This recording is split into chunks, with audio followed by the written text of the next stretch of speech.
Mets are now 18 games into the season, and they've gotten into the rhythm of the spring.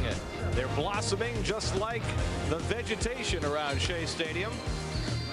Carlos Delgado finally hit his first home run of the year last night, and happy birthday to Carlos Beltran, who turns 30 years of age today and looks to keep the Mets going as they take on the Colorado Rockies at Shea Stadium in New York. This Mets game on SNY is presented in high definition by IO Digital Cable, the leader in HD. Do you see in HD? And a pleasant good evening, everybody, and welcome to Shea Stadium. Gary Cohen, Ron Darling with you tonight as the Mets and Rockies play the middle game of their three-game series. Mets were 6-1 winners last night behind John Maine, and tonight it's Duque or Orlando Hernandez, who found warm weather in his last start against Florida and found it to his liking. Yeah, and he was outstanding in his last start in South Florida. He is a fan favorite, and he did not disappoint. With his dazzling array of curveballs and slow curveballs and fastballs, still threw 90 to 91 miles an hour. So Duque still has his good stuff, and I think you're right. That warm weather really made it a lot easier for him. And well, it's not as warm tonight as it was last night, and certainly not as warm as it was in South Florida. It's going to be a comfortable night for Duque to pitch tonight, and he'll be opposed by 28-year-old Aaron Cook. Cook's story is a fascinating one because he came back from a life-threatening condition a couple of years ago, and he was the Rockies' opening day starter. Yeah, in 2004, he was really starting to come into his own. He had a blood clot that got into both of his lungs, really stopped him for that rest of the season. Came back in 05 and went 7-2, but really has, with his great sinker ball, made himself one of the top starters for the Colorado Rockies. So the Mets will continue to try and put the runs on the board the way they have against Cook tonight. Mets are leading the league in runs scored and many other offensive categories, and they're being led by their veteran outfield. Well, their outfield's been unbelievable. Think about spring training. Sean Green asked every day if Lastings Millage was going to take his place. Moises Alou, was he done? He wasn't hitting. And they both answered the questions. All three outfielders now are hitting the best in the majors, 356, leading in on-base percentage, leading in slugging percentage. So the outfielders have really been the leaders of this offense early in the season. Moises Alou second in the National League in batting, only to the Rockies' Matt Holliday, who's hitting 400 and will face the Mets here tonight. Everybody aboard the 7, out to Shea. Mets and Rockies coming up.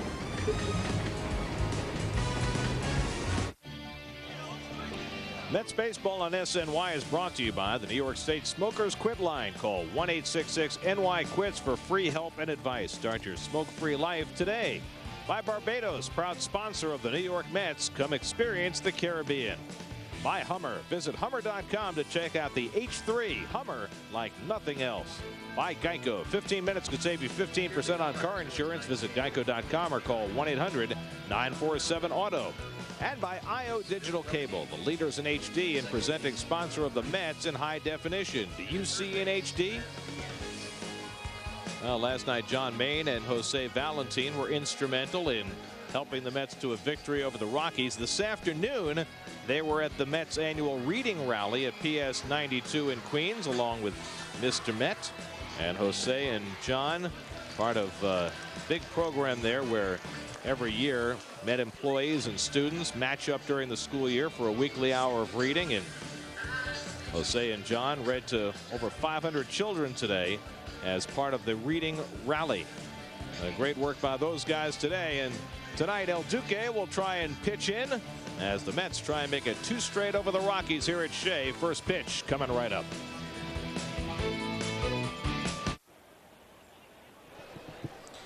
Here at Shea Stadium, the crowd still coming in as the Mets and Rockies get set for the second game of their series. Mets with the 6-1 win last night. Carlos Beltran today celebrating his 30th birthday, and let's see, Andrew Jones turned 30 yesterday. To have accomplished as much as these two have before turning 30, splendid. Carlos Beltran has gotten off to a quick start as we take a look at the starter for the Colorado Rockies, Aaron Cook, who really has pitched fine this year. The Rockies haven't won any of his starts, but he had a start in San Diego where pitched 9 innings, only gave 1 run, but left with a no decision. He'll certainly have to go a long way to match what John Maine did last night, and Maine very quickly is establishing himself as one of the real interesting pitchers to watch in the National League, and there are a few of them Rich Hill in Chicago, Matt Cain in San Francisco, young pitchers who are trying to take that step into being the kind of front of the rotation type starters you can count on. Well, so far so good for John Maine that's a nice hairdo there, or lack of hairdo. That's exactly what David Wright needs tonight. He needs that head to get him going. That's a slump buster right there.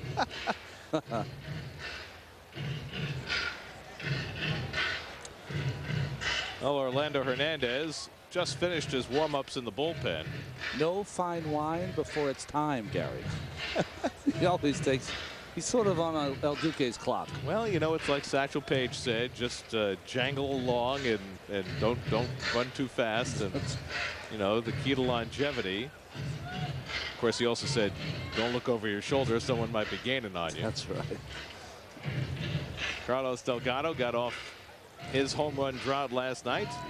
Right at the top of Shea. We'll check out the Rockies starting lineup, brought to you by Ford. Todd Helton, sporting that Caminetti-esque beard.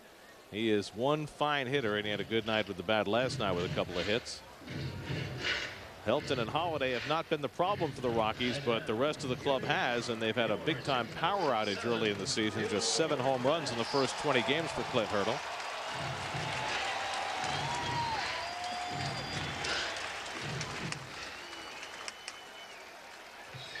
There's Helton. You just, if you walk up to him and you know Todd Helton and you see that face, you walk right by him. Well, usually you don't see the ball players grow their beards. The ones that hunt, a lot of the players love to hunt in the off season. They start growing that beard in August and September, but he kept it from the winter. Well, it hasn't hurt his swing at all. I'm not sure anything would hurt Todd Helton's swing. And look, at 7-11, here is El Duque. What's he waiting for? There he is. Oh, he was waiting for the hello, hello from Vertigo, which is playing on the PA to kick in. As soon as he heard hello, he made the dash from the dugout. Well, it's not his fault then. He met his cue. Perfect. El Duque, we see his starts this year, 2-1, 3.24. Key is at 20 strikeouts. Great job by him. The left-handed hitters, see that difference? 286, right-handers 140. How he does against the left-handers in this Rocky lineup will really decide his fate tonight. And it's interesting because the one bad start that he had, he got lit up by the lefties at going 8 for 12. The other 3 starts, they're 4 for 30 against him. Yeah, just one of those, the day game against the Nationals, just did not have his good fastball, and he paid for it. Certainly had the good fastball down in Florida, and there's a creative Mets cap. That's one I haven't seen him wear yet. Self-made, it looks like. Yeah, exactly. That white one, I don't know if you remember, the Mets at one time in the late 90s sported white caps for 6 games before they scrapped that idea. Boy, that's not good. They look very much like ice cream men. Here's Alexis starting defense for the Mets. Beltran, who had 2 good fine catches in the gaps yesterday, one up against the fence, and 24 double plays for this defense, tied with the Dodgers for the major league lead. Well, that's a little different look. I don't think we've seen that since '08.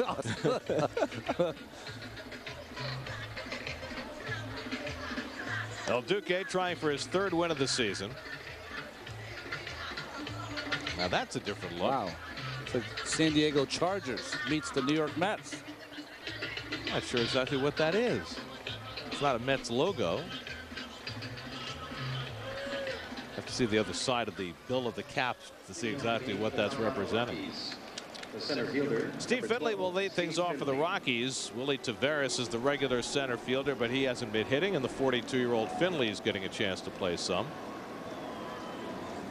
Finley started last night, went 1 for 4, made a terrific catch up against the fence in left center field to take an extra base hit away from Carlos Beltran. And just 3 minutes post-dated, El Duque gets the first pitch over.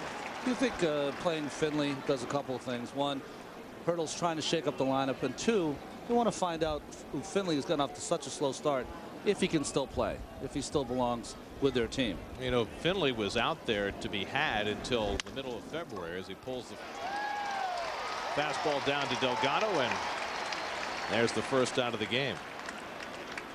So 1 out and nobody on. But you're right. I mean, Finley, was a guy who was out on the market. Nobody really took a crack at him until the Rockies signed him in the middle of February. As you look at El Duque's numbers and just how well he has pitched early in the season and since the end of last year. But it's like we were talking about yesterday with Willie Randolph and his new relievers. There are certain things as a manager you need to find out early in the year. Jamie Carroll takes the curveball for a strike. Willie was talking about specifically his relief pitchers and using the first third of the season to figure out where they fit in. But the same thing goes for an older player. And Carroll takes the breaking ball for a strike. 0-2. And also Willie has Guillermo Mota in reserve. He's going to be back at the end of May. Of course, there'll be question marks about Mota when he comes back. As Carroll takes the fastball in there for a call third strike. Never got the bat off his shoulder. 3 pitches and he's gone looking. Well, after 2 slow curveballs, see this fastball sidearm from El Duque, starts outside and comes back over the outside corner. John Hirschbeck, home plate umpire, known for having a good pitcher's size strike zone. So 2 out and nobody on. Here's Garrett Atkins, who went 0 for 5 last night after tearing the Mets apart last year. Atkins has yet to get his season on track. The 2 guys behind him in the lineup, Todd Helton and Matt Holliday, have been hitting. Nobody else in that lineup has. And the slider misses 1-1. Atkins out of UCLA had a tremendous year for the Rockies last year. Drove in 120 runs. And that curveball really going in the early going. 1-2 to Atkins. Garrett's going to tuck that ear back in. You see that very often.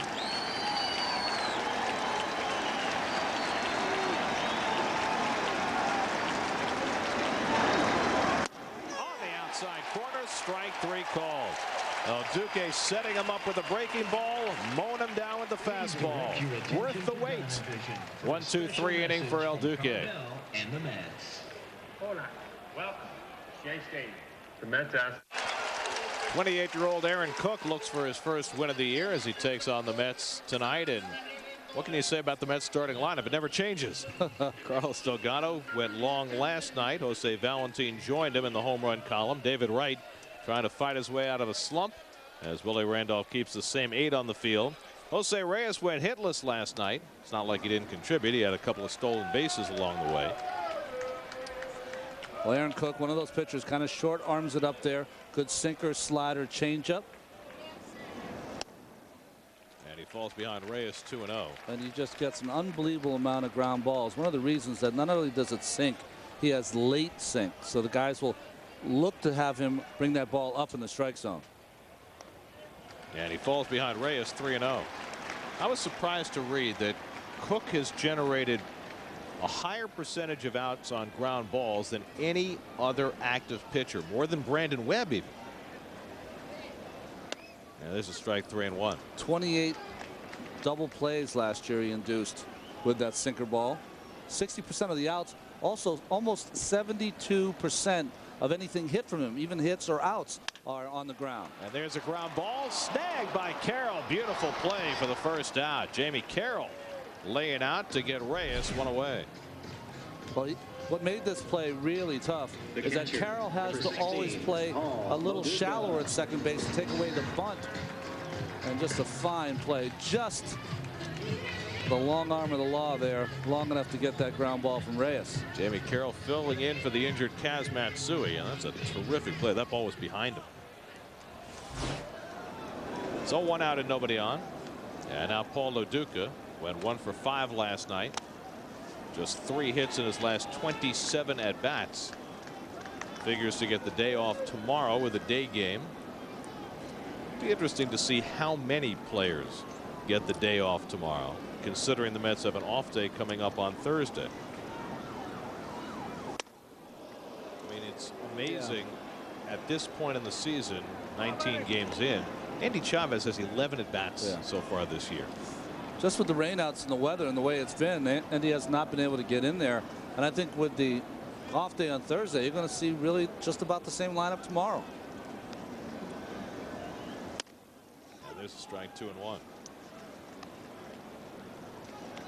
Carlos Beltran, birthday boy, waiting on deck. I think it'll be a standard day game after night game lineup. Endy might get one of the corner position outfield positions, and Ramon Castro behind the plate. Hammered foul up the third baseline. How can you give Alou a day off though, Yeah, I know. at this point? And even Sean Green. I mean, they're both hitting so well. And Mets have had 5 players start every game this year. The only team that's had 5 players who play in the field had start every game so far this year. Some American League teams have had 4 plus a DH. But why mess with a good thing? As Duque pulls a foul. Mets are leading the league in runs scored, leading the league in batting average, leading the league in on-base percentage. Oh, and by the way, their pitchers, they lead the league in ERA. So it's been an awfully good start for the Mets at 12-6 to begin the year. Half game up on the Braves to start the night, and the Braves off to a fast start in Florida. They've got 4 runs in the first inning and still batting. 3-2 to Duque. Braves and Marlins played a wild one last night. Reniel Pinto had to come in to strike out Brian McCann to end it after Henry Owens had been asked to save it and didn't quite get it done. Duque chops one slowly. Tulowitzki should have time, and he gets Duque 2 away. 22-year-old Troy Tulowitzki throwing out Duque. The center fielder, number 15. Well, the Rico defense for the Colorado Rockies. Tulowitzki, who just made that play, fastest ever come from college into the pros. Only took him 14 months to Tulowitzki. Finley yesterday looked like he almost, I think he might have stolen a home run from Beltran when he went up against the wall. And that patented kind of catch that Steve Finley seems to always do. Except once. Todd Pratt. Beltran right now 8th in the National League in batting at .351, tied for 2nd in RBIs with 19. 1-1 to Carlos. Beltran 1 for 4 last night, nearly 2 for 4, but Finley negated that. Hits this one to center field, not nearly as deep. And Finley has the easy play and a 1-2-3 inning for Aaron Cook, with kudos to Jamie Carroll along the way. We go to the second. No score. We go to the second inning. Time for our SNY sights and sounds of the game, brought to you by Hummer, like nothing else. Todd Helton leads off the second against El Duque and takes that slow curve for a strike. And we're very pleased to be joined by Mets catching instructor Tom Nieto from the bullpen. Tommy, how you doing? Beautiful night for a game. No, it's beautiful. Hi, guys. Well, Tommy, we saw you giving some instruction to the catchers as we see Helton line this ball to Sean Green in right field for the first out. You know, Tommy, you're working with the catchers and you do it every once in a while. You certainly can't do it every day. You don't want to fatigue them. But what are you trying to teach them? Are you teaching them footwork, or how to get the ball out of the glove quick, or just a combination of things? Well, we teach them footwork separately. Rather than throwing all the time, we'll have them in the bullpen. We'll do just footwork and exchange with them. And like you said, that throw from home to second is so taxing that you really can't do it on an everyday basis. So what we try to do is just try to get them in a good feel of where they're supposed to be, where their arm angle is supposed to come out of, and just make good long throws. Is it harder keeping your backup catcher as sharp as your /1 catcher? Well, you know, your /1 is going to be back there catching and blocking and making a few throws.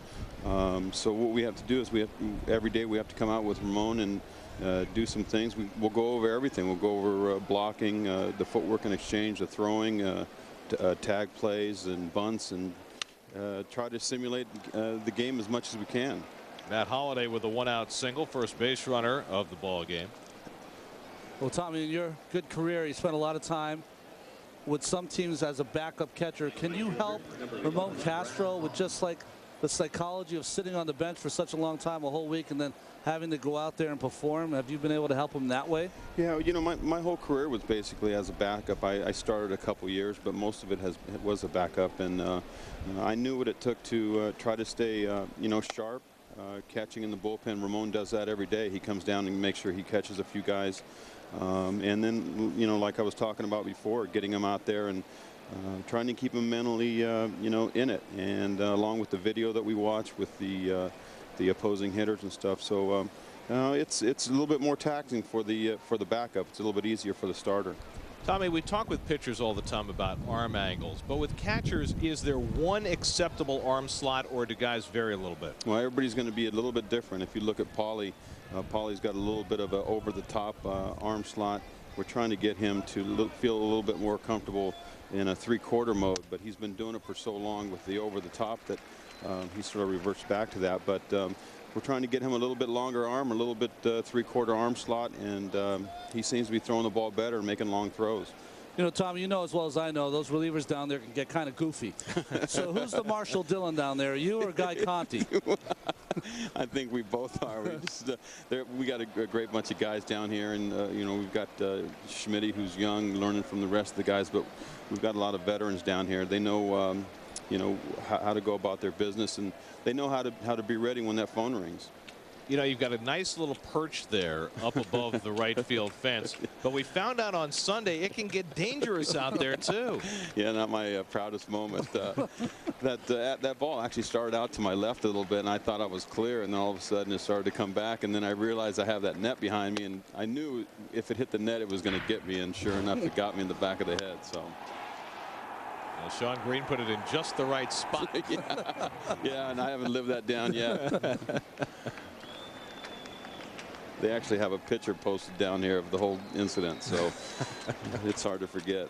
2-2 to Brad Hopp with 1 out and 1 on. We're talking with Tom Nieto, the Mets catching instructor from the bullpen. So what's your routine like? I mean, you've got 2 guys who you obviously work with very closely, but what's your daily routine like? Well, you know, I only have the 2 guys, so you know, like yesterday we came out early and we threw, and with the weather being as bad as it has been in the beginning of the year, we weren't really able to get out a whole lot of places on the road or at home. But as the weather gets better, we're going to get out more and you know, get in the ballpark around 1 o'clock and wait for the batting practice to start, throw my group batting practice, hit some ground balls, and try to keep the catchers sharp. All right, Tom, thanks very much for joining us. It's been great having you. Mets turn 2 to end the top of the second. We go to the bottom of the second with no score.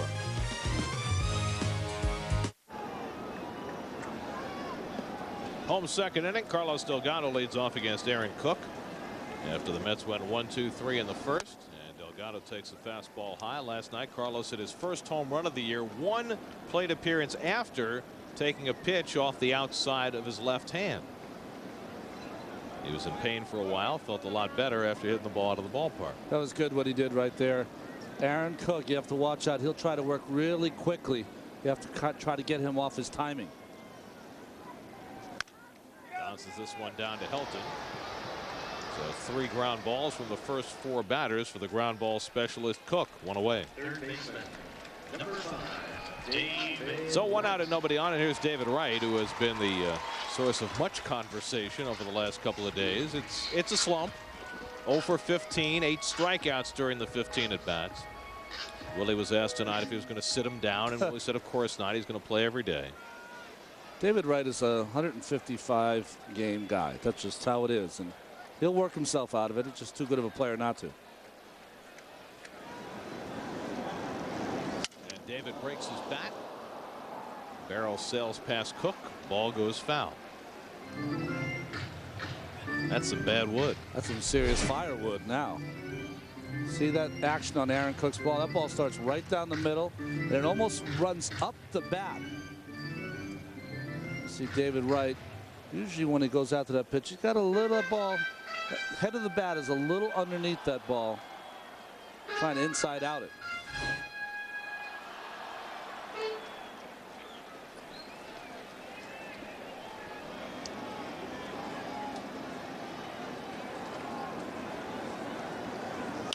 And he drives this one toward the gap in left center. It's going to fall for a base hit. And so the 0 for 15 is gone. And David Wright is the Mets' first base runner of the night. On that first sinker, he broke his bat. He was trying to go inside out. See how he's trying to work on making sure that he stays inside the ball, because he is so strong that even if he gets jammed, he can still get base hits. The bigger concern for David has been the pitch away. Right now you're doing him a favor by pitching him inside. And so the Mets have a 1-out base runner for Moises Alou, and all he's doing is hitting .397, second in the National League. He has been phenomenal. 3 for 3 last night. And he takes ball 1 from Cook. Alu's always been a fast starter. April's been the best month of his career. That includes this season at 335. But he hasn't exactly had any bad months. I know. How good is that? The worst month is 291. Very rarely see that. Usually all good hitters have one month where they're not so hot. Well, if Alu stays healthy, that's who he is. Yeah. And I mentioned this a couple of weeks ago. If you put back all the games that Moises has lost because of injuries, he's got Hall of Fame numbers. Yes. I mean, he's not going to be a Hall of Famer because of missing the equivalent of 4 seasons because of various injuries over the years.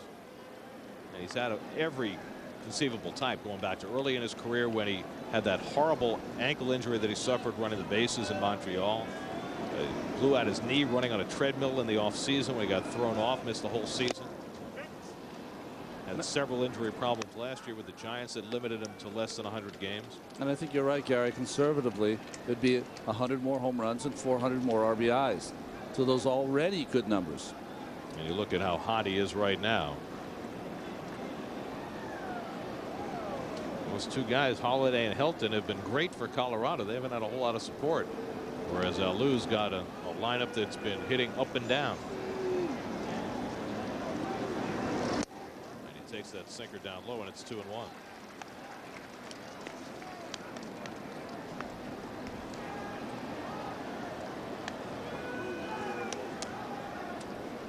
Shawn Green waiting on deck.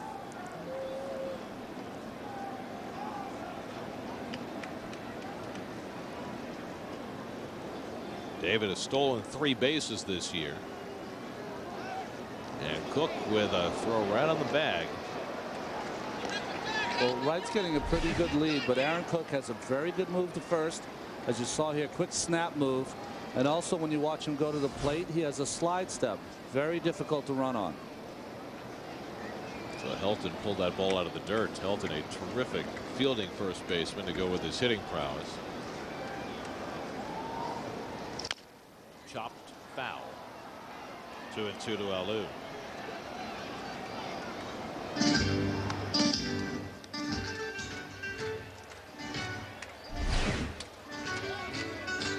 Watch the ball, just the bottom drops out. See how it comes out of his hand? He comes out with that side movement and just works its way straight down, and you hear a lot of swings and thuds off Aaron Cook. Aaron Cook, second-round draft pick by the Rockies back in '97. He's now in his 11th year in their organization. And, you know, with Coors Field being the kind of ballpark that it is because of the thin air, he's exactly the kind of pitcher that the Rockies have always sought but not always been able to develop. And he likes home cooking, likes to pitch there. It's on the road where he struggles. 1-8 in his last 12 road starts. 2-2 to Alu, and he lines up base hit to right field. Right around second. He'll stop there as Hop gets to it quickly, and the Mets have 2 aboard in the second. Just nice hands. That ball, he got it up, and when he gets it up, it straightens out. And the great thing about Alu, he's just got wonderful hands. Just serve that ball to right field. 5 hits in his last 5 at bats for Alu. Watch how he just gets those hands on top of that high sinker and just drives it to right field. If you get underneath it, it becomes a pop up to right field. And with that hit, Alu is now hitting .406 for the season, leading the National League. Here's Shawn Green. And Shawn is hitting .333. And he's been hot with the bat. 2 aboard with 1 out in the second. And he takes low, ball 1. And the Mets are doing a good job laying off that pitch at the bottom of the strike zone. It's almost that when you see it come out of his hands, if it's starting about thigh high, you got to let it go. It's got to start about waist high if it's going to be where you want to hit it. Cook, the master of getting the double play grounder in a situation where it needs one now. Again, lays off it, and it's 2-0. Mets are being very disciplined right now early in this ball game. It's something they tried to work on in spring training, wasn't Gary? They tried to work on extending the starting pitcher's pitch counts by taking some of those pitches out of the strike zone, not being so aggressive. 2-0 to Green. Bouncing ball. Carroll makes the flip to Tulowitzki and on to first. 4-6-3 double play, and Aaron Cook does what Aaron Cook does so well. Gets the ground ball when he needs it. Mets are turned aside in the second. We go to the third with no score.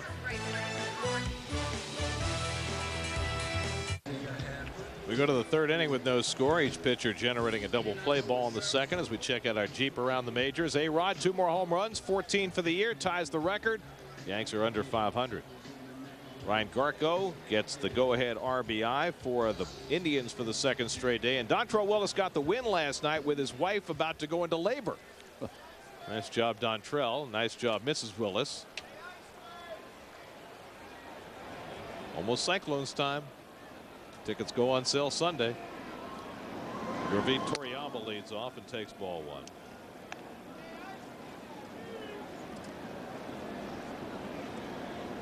Toriyama 0 for 3 in the game last night. And he takes the curveball for a strike. And a little surprising to see Toriyama in the lineup again today.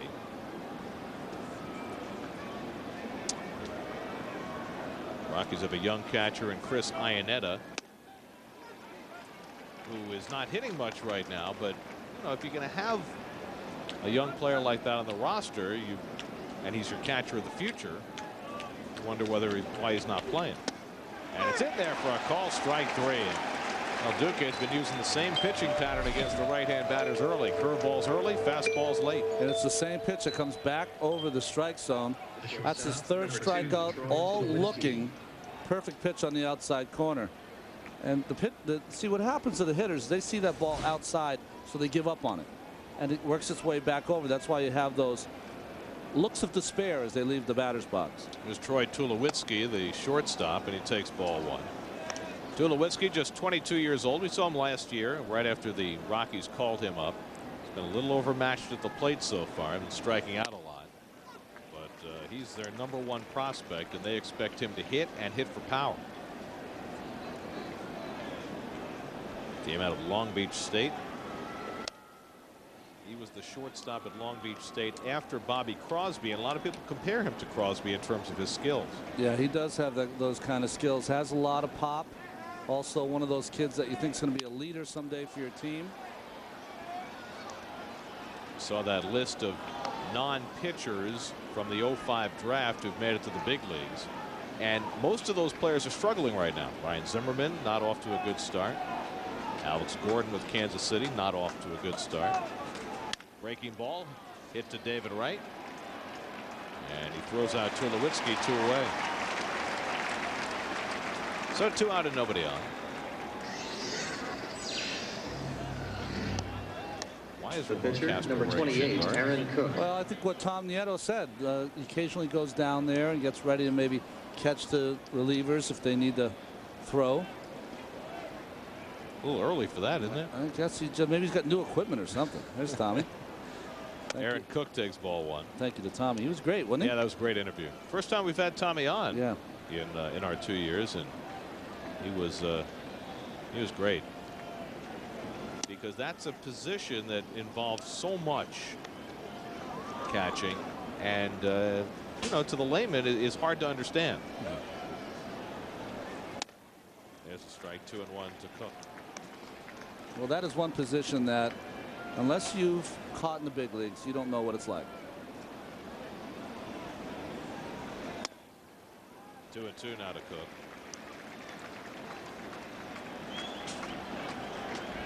Gary Cook, not much of a hitter, lifetime 114. And the curveball blooped, and it'll fall in front of Alou for a base hit. So Aaron Cook has his second hit of the season, second hit of the game for the Rockies. Center fielder Well, Steve Lou, you Finley. can see playing kind of deep out there in left field. Maybe because the right-handed hitter, but really no one's going to catch that ball. Just a half a swing. Sometimes you just get lucky. Yeah, that's just all that is. Stuck the bat out there and, you know, swing. You might hit it. It was a good curveball from El Duque. Now Steve Finley, who grinded out his first time up. Finley played for the Giants last year. In fact, he's now played for every team in the National League East. National League West, I should say. The first player ever to play for every team in a 5-team division.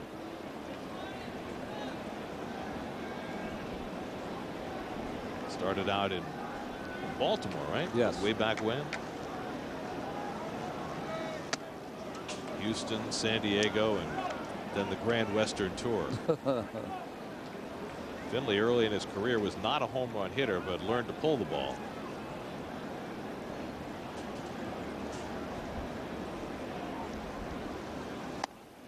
He's had a terrific career. 5-time Gold Glover. A lot of speed. Very hard-nosed player. And he's kept himself in great shape to be playing at age 42. Duque ahead of the 1-2.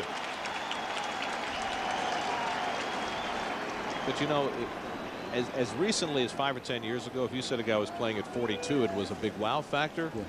Not anymore. I mean, playing past 40 has become fairly common. Well, training techniques much better. Guys staying in shape all year long. 12 months training regimen. These guys after the games go in the weight room and lift weights after the game. And there are more rewards.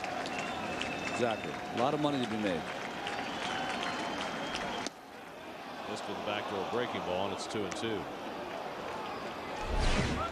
Well, good pitch here. Backdoor slider from Duque just missed off the corner. He's throwing a lot of fastballs into Finley. We'll see if he tries to put them away inside again. Tried it, and Finley pulled it foul. Well, so far, Duque has handled the left-hand hitters just fine. Finley, Helton, Hop. Helton hit the ball hard, but lined out. But Helton hits the ball hard every at bat. Damion Carroll waiting on deck.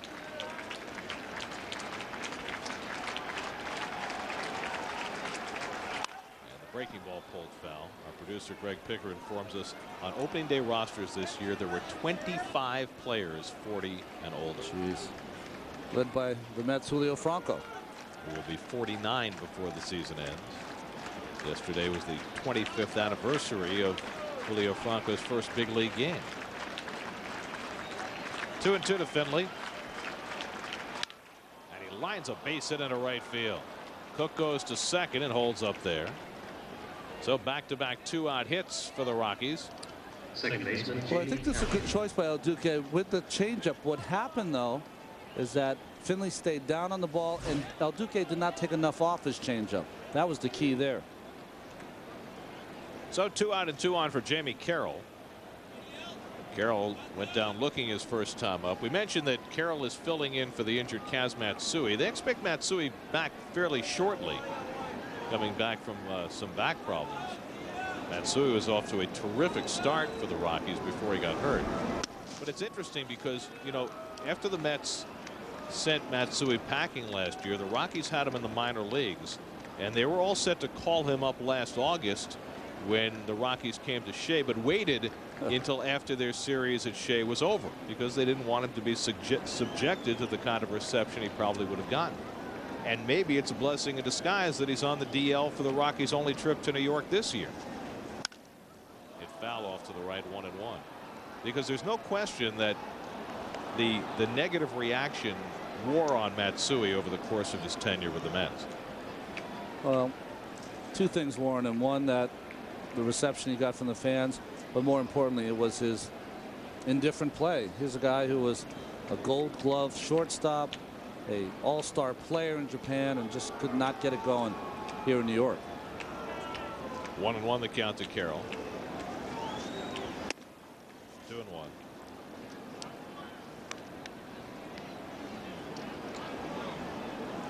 Garrett Atkins waits to hit next.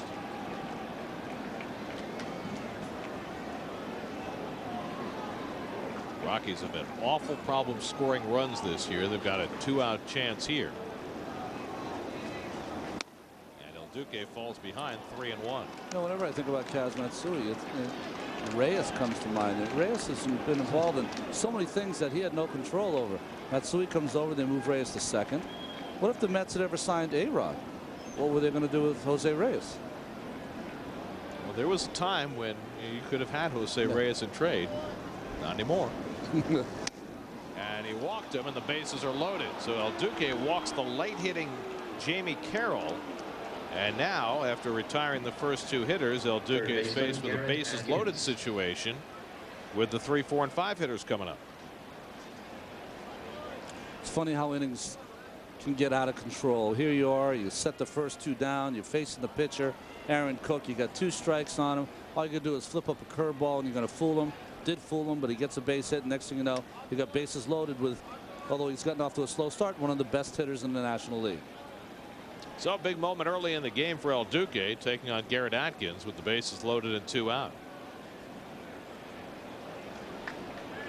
Atkins took a call third strike his first time up. 0 for 6 now in this series, but he's a very dangerous hitter. And he takes the breaking ball high, 1-0.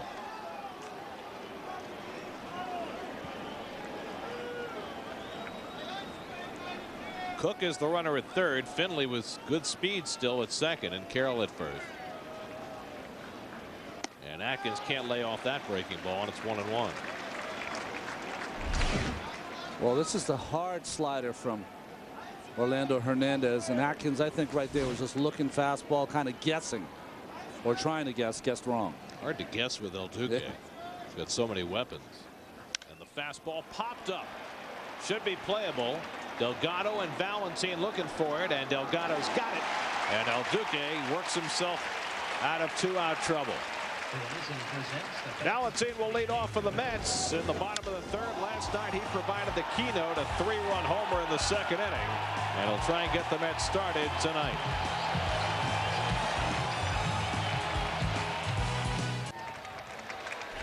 Weekday mornings before you head out the door, check out the CW11's Commuter Cast. From traffic tie-ups to train delays, get up-to-the-minute time-saving traffic reports with Commuter Cast all morning long on the CW11 Morning News. Jose Valentine leads off the bottom of the third. Jose hit his second home run of the year last night, and his bat has been hot. And Aaron Cook starts him off with a fastball strike. Valentine at 281. Had 4 RBIs last night, the 3-run homer and a sacrifice fly, and the Mets 6-1 win. 1-1 to Valentine.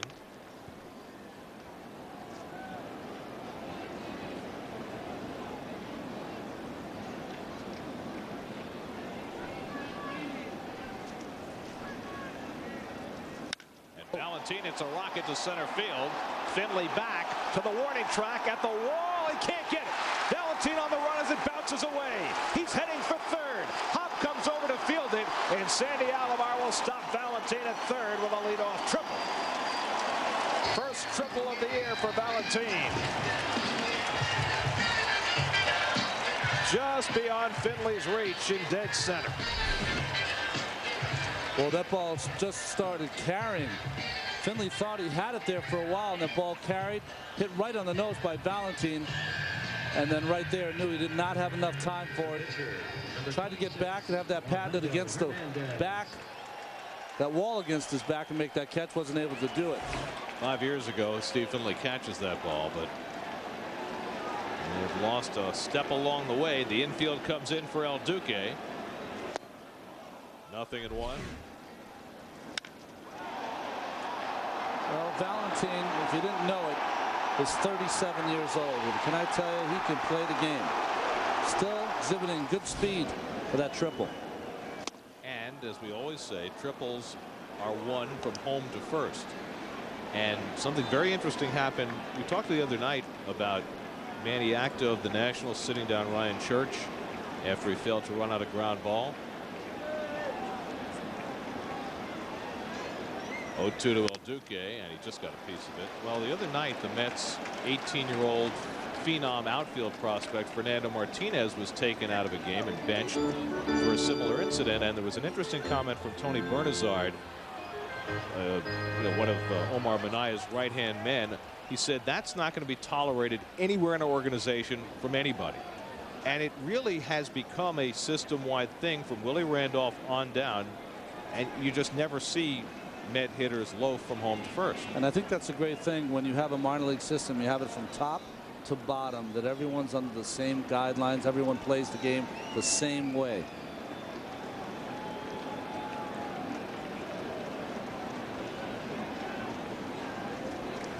0-2 to El Duque. Struck him out, and that's the first out of the inning. So Aaron Cook sets down El Duque.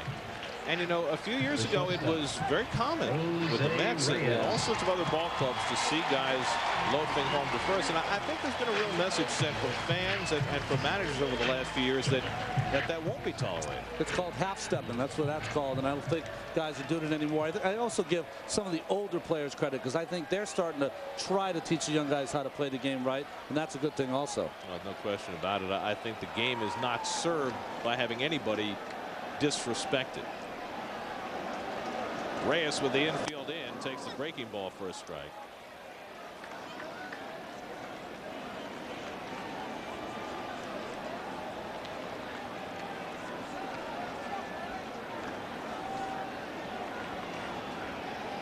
Reyes grounded out his first time up. A spectacular play by Carroll at second base. And it's in the dirt, but not far enough away for Valentine to make a break. And they said that Reyes went around, and so it's a 2-strike count. Well, good block here by Torrealba. We'll say Valentine, of course, always alert, taking a look, maybe. No, not with one out. Give Reyes a chance to drive you in. But now Cook has him in a 2-strike hole. Reyes has 16 runs batted in. That's tied for 5th in the league. Mets have not done a great job getting runners in from third with less than 2 out, and Reyes down swinging. Coming into the ninth, the Mets as a team were getting that runner in from third with less than 2 out at 48%. You'd like to be around 60% or better. Interesting pitching from Aaron Cook. He's been throwing that sinker 86, 87 miles an hour. He gets a guy on third. 1 out with Jose Reyes up. That last fastball 92. So he's the kind of pitcher that can add a little when he needs it. So it's left to Duque after Valentine's leadoff triple. Cook with back-to-back strikeouts. Duque grounded to short his first time up, and now the infield can play back. And he drops a bunt. It'll go foul. Interesting choice for Duque, trying to catch Atkins napping at third. Well, Garrett Atkins, the third baseman of the Colorado Rockies, as the converted first baseman, of course. When you have Todd Helton at first base, you got to find another position. So Paul Duque trying to maybe catch, not only sleeping, but Garrett Atkins was very deep at third base. Duque slumping a little bit, trying to do anything to help his team win. That's the kind of player he is.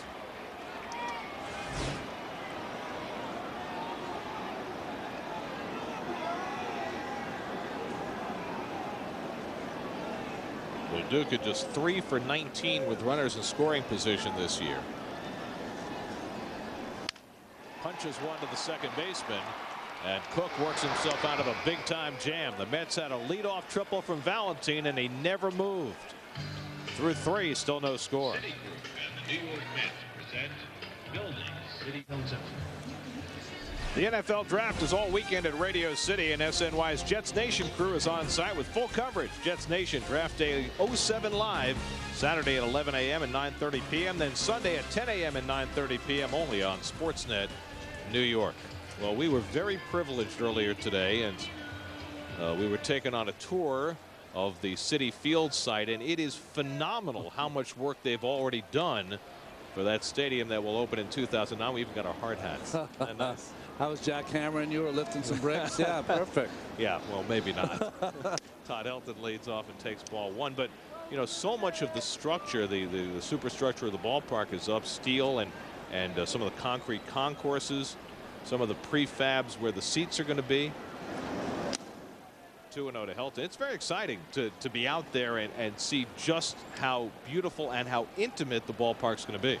Well, let me tell you 2 things. One is that Met fans, when you see where these seats are, you're going to be fighting each other to get some of these. I mean, there isn't a bad seat in the house. And the high curveball, it's 3-0 to Helton. And secondly, I told Jeff Wilpon after we had the tour and thanked him, I said, boy, would I like to be 21 again, back in AAA, spend the whole season this year and be ready for 2009. There are so many features that will be an improvement as Helton walks on 4 pitches, and that's the second walk given up by El Duque. I mean, right now the concourses, say in the load section, are about 15 feet wide. Yeah. at Citi Field, they're going to be over 40 feet wide, just a lot easier to walk around the ballpark. And when you walk in the concourses, you'll be able to watch the game the entire time. If you're at the concession stand, you'll have a full view of the field. I mean, that's phenomenal. And the second level, I believe, it's 360. So you'll be able to walk around the entire park and survey every little venue and every little sight line. Holiday lays off, and the pitch is outside, 1-0. Also, you know, they're going to be about 10,000 fewer seats at Citi Field than there are at Shea Stadium. So obviously most people are going to get a better view of the ball game than they have now because it's fouled back. But you know, if you look at what the ultimate height of Citi Field is going to be, it only comes up to a little bit above the bottom of the upper deck, and right about where the upper boxes are. So that entire area from the upper boxes through the upper reserve, there's not going to be any ballpark there. So everybody's going to be lower and angled toward the field and closer. Yes. To left center field, and Beltran moves over. And Holiday retired. One away. So 1 out and 1 on. This was the opening of Shea Stadium back in 1964. Remember those little patches of orange and blue on the outside of the stadium? Not much has changed since then. But Citi Field opening in 2009, and it is going to be phenomenal. More suites, more restaurants, more interactive stuff for the kids to do out beyond the center field fence. Curveball misses to Brad Hopp, 1-0. Better concession stands. It's going to be big league. Better seats. Seats angled toward the field as opposed to facing out the wrong way. I mean, you sit in those lower field boxes out in the outfield, and you got to turn your body just to watch the game. You won't be able to have to do that anymore. Hopp pops it up, and Reyes retreating. They're 2 away. What I found interesting, one is the field's going to be angled a little differently, turned more towards maybe Northern Boulevard, toward the bridge. Yeah, toward the bridge. Yeah, so it'll be a little bit, just angled a little bit to the left, towards the airport, LaGuardia. Right. And just, you know, from the Met offices in the outfield, so it'll give it a real great look of a building out in right center field. And those towers that you see out there are elevator and stair towers, which are scattered around the perimeter so that people can have easy access. And of course, the front of the building, the part that's closest to Shea right now, is going to be the Jackie Robinson Rotunda, and it's huge. Torrealba took a call, third strike, his first time up. I mean, you can see people say, "I'll meet you, you know, at the escalator in the Rotunda," which will be right next to the subway entrance, which they're going to redo. They're going to take out that passerelle that's been there for years and redo the train station a little bit. Torrealba takes a strike. I find it fascinating that right now, on an average day, they have between 350 and 400 workers out there, and by this summer it's going to be 1,000. 1,000 people every day out there working on Citi Field. You know, I can intellectualize building a stadium, but I don't know how they do it. There's a lot of people running around. I don't know what they're doing. I don't know how they figure out what to do first. It's an amazing enterprise. It really is. There's steel here. There's bricks over here. There's cranes. Well, you know who the iron workers are for. That's right. 1-2 to Torrealba, and the curveball stays inside. The other thing that I found fascinating is that, you know, as soon as the season ends in 2008 next year, they're going to start taking Shea Stadium apart. It's going to take them about 3 months, but they have planned to have, and because they can't implode it, New York State law, they'll rip this entire stadium down and have the whole thing paved for parking before the 2009 season begins. Fouled off. Jeff Wilpon told us that they're going to keep home plate where it is right now at Shea Stadium and put the outlines in the parking lot, and they'll keep the bases out there. In fact, they'll use the outlines of the parking lot for wheelchair games. Wow. Isn't that great? Great.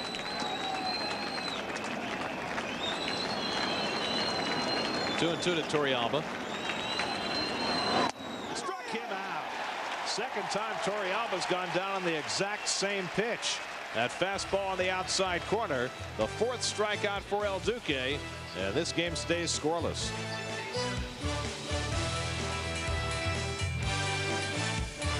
The Mets ticket marketplace is the easiest and best way to access premium seat locations at Shea. Sign up for your membership now at Mets.com. Members can purchase available prime club and box seats for single games directly from the Mets ticket marketplace. Visit Mets.com. Carlos Beltran on his 30th birthday, 0 for 1. Fly to center his first time up. Facing Aaron Cook, who gave up a leadoff triple to Valentine in the third, but stranded him at third base. This is with a changeup, and it's 1-1. By the way, just a note about the construction of Citi Field. If you want to get a good view of what's going on out there, it's kind of tough from where we sit, but the Mets have actually established a viewing location. If you go to the mezzanine, if you're at the ballpark, the mezzanine, the deck below the top, and you walk all the way out on the concourse to left field, right at the end, they've created a viewing station where you can overlook the construction. 3-1 to Beltran. You go all the way to the end of the mezzanine there. Right up here, Gary? No, below. Okay. Here? Right out there at the bottom of the mezzanine. There's a little right on the side of the stadium. There's an opening now where you can watch. Ball 4 and Beltran is on. And the Mets get the leadoff man on for the second straight inning. So the Mets get the leadoff man on against Aaron Cook. Carlos Delgado coming in. Let's check in with Kevin Burkhardt. Kevin. Okay, guys, Carlos Delgado, one of the many Mets, is very involved in the community, and he has his own charity. It's called Extra Bases, and it helps underprivileged children in Puerto Rico. Routinely, he donates $100,000 of his own money to the charity, and the Mets stepping up today announcing they are matching that. They're donating $100,000 to Extra Bases. The catch is, though, Extra Bases is now going to be in New York as well, in Manhattan and Queens, to help underprivileged children. Going to be some college scholarships available as well. So these are some things that a lot of these guys do off the field. You showed John Main and Jose Valentine reading to kids earlier today. This is one of those things that's a really great thing. Carlos Delgado involved. Now so are the Mets. Well, that's terrific. Carlos has done so much away from the field to help people in all walks of life. Both checking in on Beltran. We saw some of the kids in on that press conference from the Kips Bay Boys and Girls Club in the Bronx that he also donates money to. We saw Valentine in Maine. You wouldn't believe how many great things the players do around the community. The Met players do. Delgado takes a strike. Carlos grounded out his first time up. And this is one of those situations, we were talking about this the other day, with Beltran at first base and Delgado up. Willie Randolph says he's told Beltran repeatedly not to hold himself back from running just because Delgado's at the plate.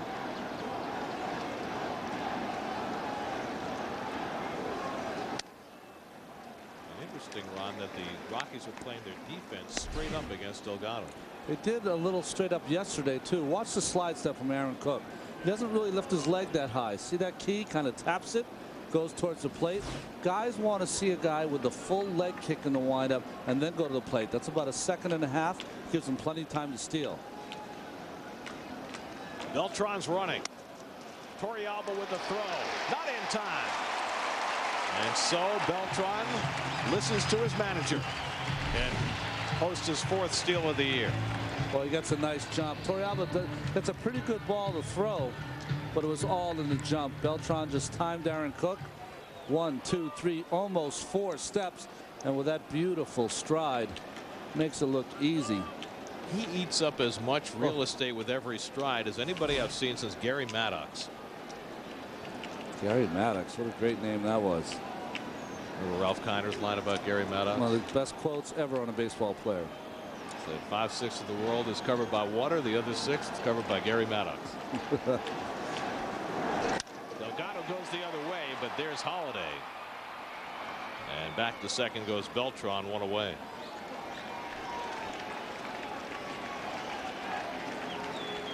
Well, Delgado has been incredibly successful in his stolen base accuracy over the years. He led among active players for the longest time. Eric Burns has had far fewer steals than Beltran. Yeah, Eric Burns, you wouldn't consider him a base stealer. He just picks his spots. The rest of the guys on that list, though, Carl Crawford, probably the best base stealer of them all as far as how many a year.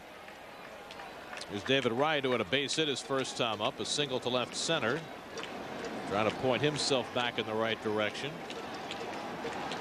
and trying to bring in Beltran from second. Grounds one to short, though, and Beltran gets caught in between. Tulowitzki runs him down, and that's the second out. Base running mistake by Beltran. Wright gets back to first, but Carlos, not sure what he was thinking. The ball was right in front of him. That's just a base running mistake. What you're taught is the ball's to your right.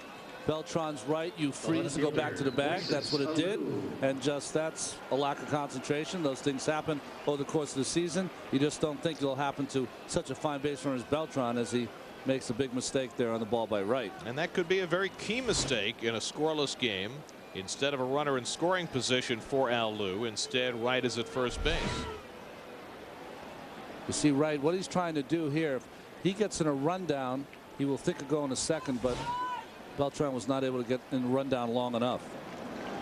So now Al Lou, who singled to right his first time up, has hits in 5 straight at bats, and he's now hitting .406 for the season.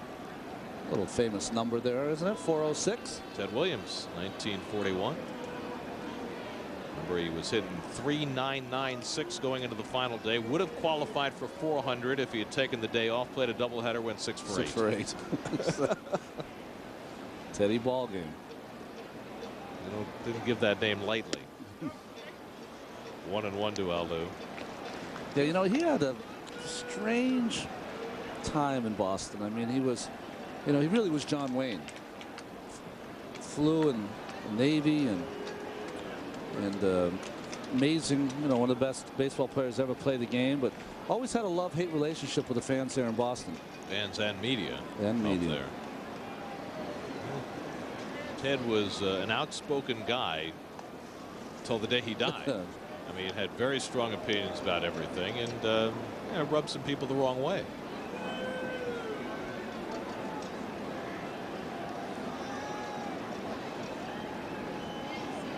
Play Al Lou just a step to pull on the infield. Big hole on the right side, and he went the other way his last time up. Goes the other way again, but in the air, and Hop has time to get under it to end the inning. So a leadoff walk, but the Mets unable to convert that. They go to the 5th, still no score. Well, here's the Mets' upcoming schedule. Remember, all Mets home games on SNY are available in HD, presented by IO Digital Cable. Do you see in HD? Day game tomorrow, day off Thursday. Then the Mets are in Washington over the weekend before coming back to play the Marlins early next week. Then it's out west to play Arizona and San Francisco. Troy Tulowitzki takes a curveball strike. If you're in the car, be sure to listen to every Mets game on Sports Radio 66 WFAN. Tulowitzki bounced out to third his first time up. Duque works him away, 1-1. We talked about WFAN. I was on Saturday driving to see my father, and I got to listen to Howie and Tom for the first time. Never get to hear them because we're working at the same time. You guys do a fantastic job. They do. And they have a good time, too. You know the only thing they're missing that we've got? Keith. They broke the mold. There's only one Keith, so. Where do you think Keith is this week? Keith. Oh, you know, he had a lot of stuff done in his house. So I'm sure he's working at the house. You know, sanding the floors, painting the cabinets. You know. Think he's watching the game? I think he's watching the game with the sound off. No. 2-2 to Tulowitzki, and he fouls one away. Sanding the floors with a Tootsie Pop in his mouth. That's right. 22-year-old Troy Tulowitzki.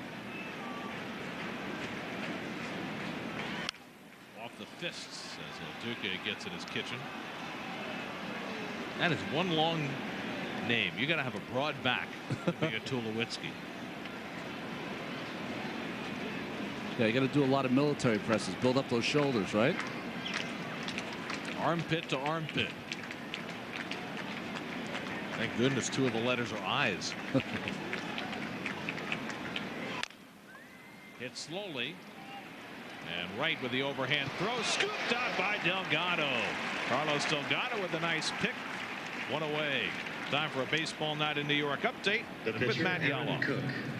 All right, Gary, scoreless in New York. Not the case in Florida. The Marlins down by 2. Cody Ross comes through. Josh Willingham scores. Aaron Boone comes in. We're tied up at 6-6. This game only in the 4th inning, Gary. Well, Rick Vandenhurk, whom the Mets faced in Florida, knocked out early in that one. Mark Redmond pitching for Atlanta. Not well. Popped up by Aaron Cook, and Delgado's got the play. 2 out. So 2 out and nobody on. And Steve Finley coming up. That started the day a half game in front of the Braves. Interesting, Colorado was at home this weekend. They come to New York to play 3 games, and they go back to Denver to play the Braves this weekend. It's a very odd schedule.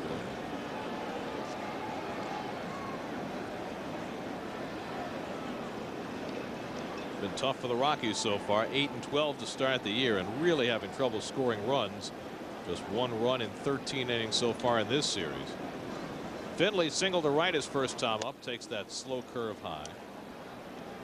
I mean, they're having trouble scoring runs, and when they score 3 or fewer, they've lost their last 22 straight. It's almost hard to believe. Another curve, and that's a strike. And you know, their pitching last year was pretty good. Yeah. Better than it's been in any year in their history. Of course, Coors Field has changed a little bit with the humidor. Although when the Mets went there last summer, I mean, we were only there for 3 days, but it looked like the ball was flying as well as ever. Of course, maybe some of that had to do with the Rockies' outfield defense in that series. Finley gets under one, shallow right center. Valentine out. And a 1-2-3 inning for El Duque. So Orlando Hernandez has turned in 5 shutout innings. Mets will have the lower third of the order coming up, including Valentine, who has the Mets' longest hit of the night. They'll try and do that again.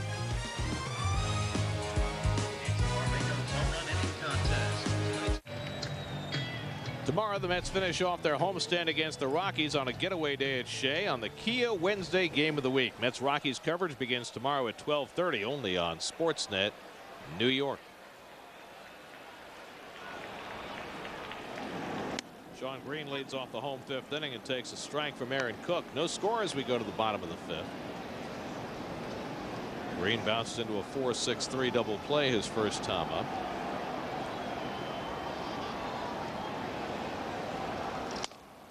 A couple of balls up in the air against Aaron Cook, but for the most part they've been pounding it into the ground against the sinker baller.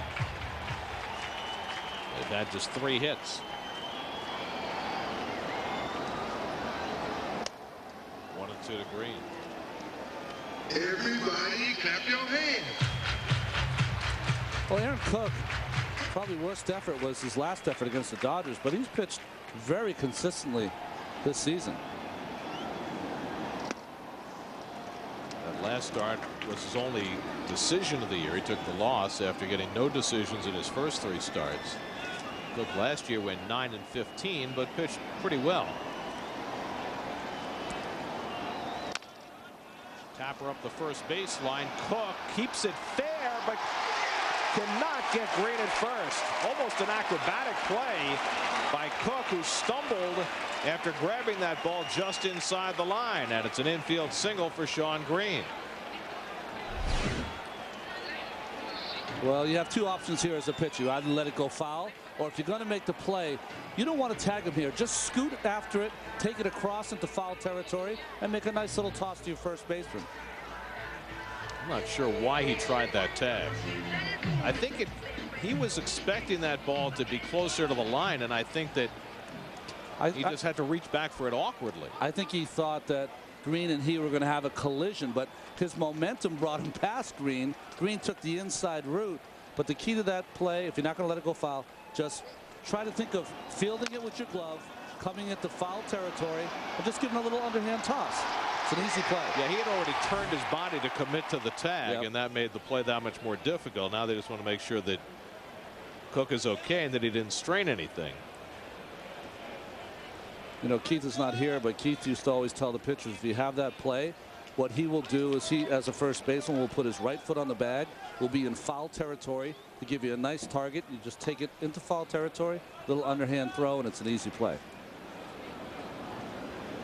And he's taking more warm-ups to try to convince himself and Bob Apodaca, the pitching coach there, that he's okay. And he gets the pat on the rear from Clint Hurdle, and he'll continue on. Aflac trivia question for tonight. Most runs scored in a season after 1900. The all-time record was set before 1900 by Billy Hamilton, who scored 196 runs for the 1894 Phillies. You mean sliding Billy Hamilton? Sliding Billy Hamilton. So the question is, who holds the post-1900 record? Well, the Mets have the leadoff man on for the third straight inning. Green at first, and here's Valentine, who tripled off the center field fence his first time up. And he takes a fastball strike from Cook. Valentine's triple was his first of the year. The Mets lead the National League in triples and just about every offensive category. Of course, Reyes has 5 triples to lead the world.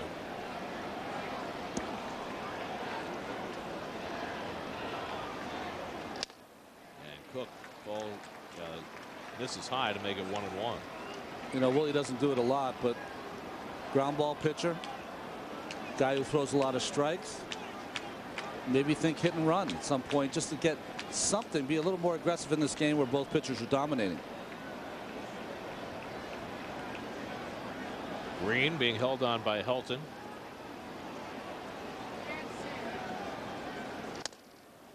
And there's a tough pitch, 1-2.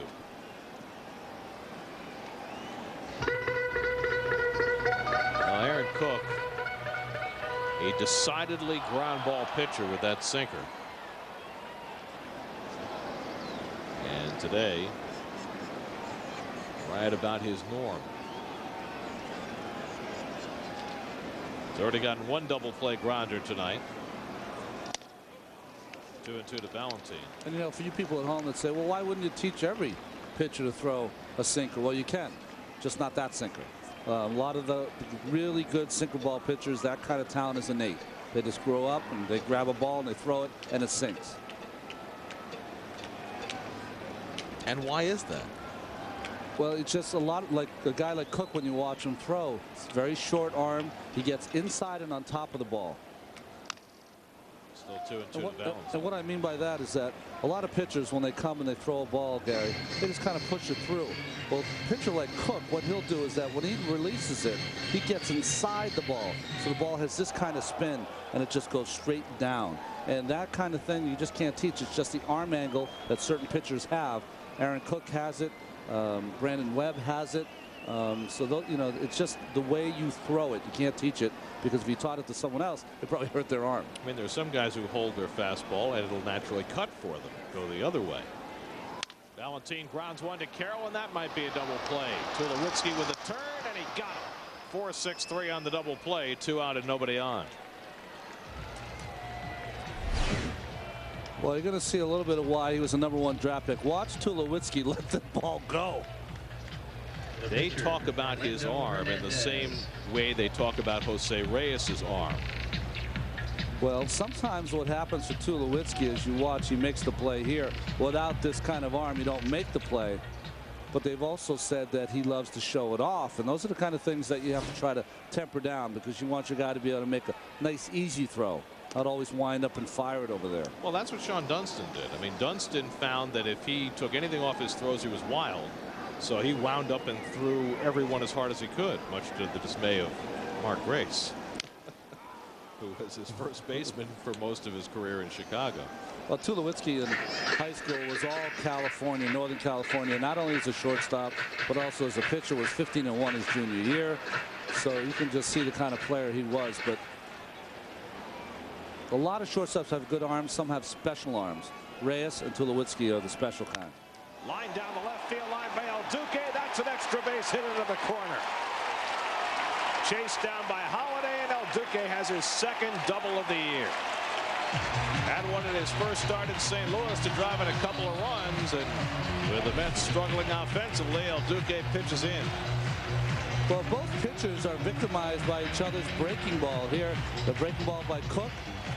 El Duque way out in front, but was able just to get the bat on the ball. And one of the things, El Duque will tell you that he's not a great hitter, but one of the things he does do pretty well is he makes contact a lot, and you never know when you make contact what could happen.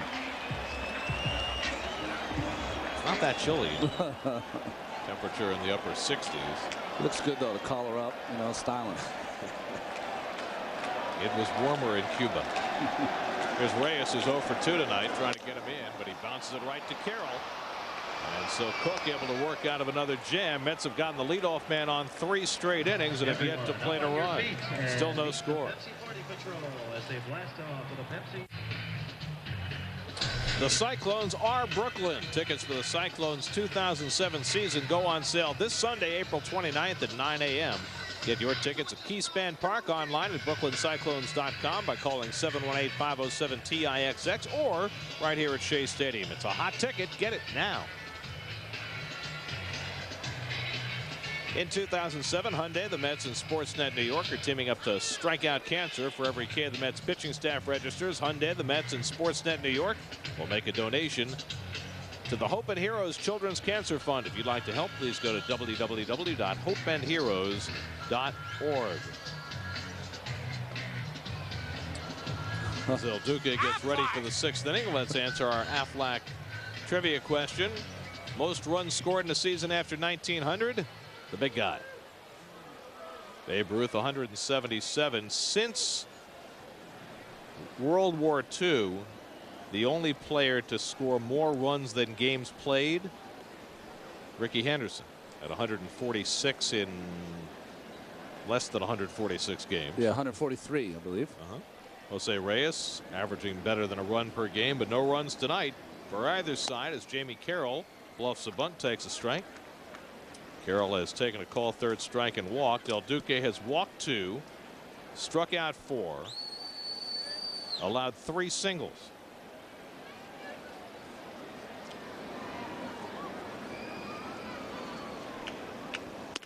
It's been a terrific pitchers duel so far between 2 pitchers who could not have more different styles. Aaron Cook and his sinker, El Duque and the kitchen sink. And there's a strike with the fastball. He's had great movement on that fastball tonight. That's the best movement I've seen him have on that outside corner of the right-handed hitters. He's starting the ball 6 inches outside. It's coming back over the plate. Ahead on Carroll now, 1-2. Remember, he struck out 10 in his last start against the Marlins. And that was the most he had had in any start as a Met.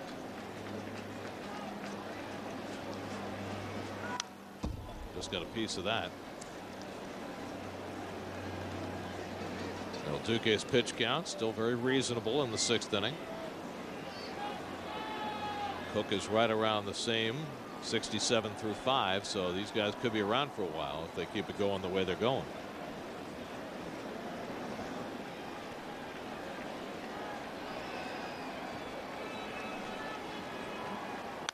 Back to the mound and on the fly. El Duque's got it. Soft liner from Carroll, 1 away. Well, it's that slider. He starts inside of the right-handed hitter and bends back over the plate, jams Jamie Carroll, and that's a good job by El Duque because that came out almost like a changeup, and he stayed with it, made the play. Is that sometimes harder than the ball that's shot right back at you? You can get embarrassed with that because it'll come out as a changeup, and the next thing you know, you muff it completely and it hits you in the body somewhere. So it can be embarrassing. You got to stay with it. Garrett Atkins had the best chance to get a run home for the Rockies in this game with the bases loaded in the 3rd. El Duque got him to foul out. And Atkins, who just tore the Mets apart in the 6 games between the 2 teams last year, he is now 0 for 7 in this series. And there's a pitcher's strike. Ooh. And it's 2-1. That's a 2-0 strike right there. It's the fastball up in the strike zone. Wow. Well, you talked about John Hirschbeck being a pitcher's umpire, and he's every bit of that. Grounded down to right. And with the pitcher's umpire, we've got a pitcher's game. 2 out and nobody on.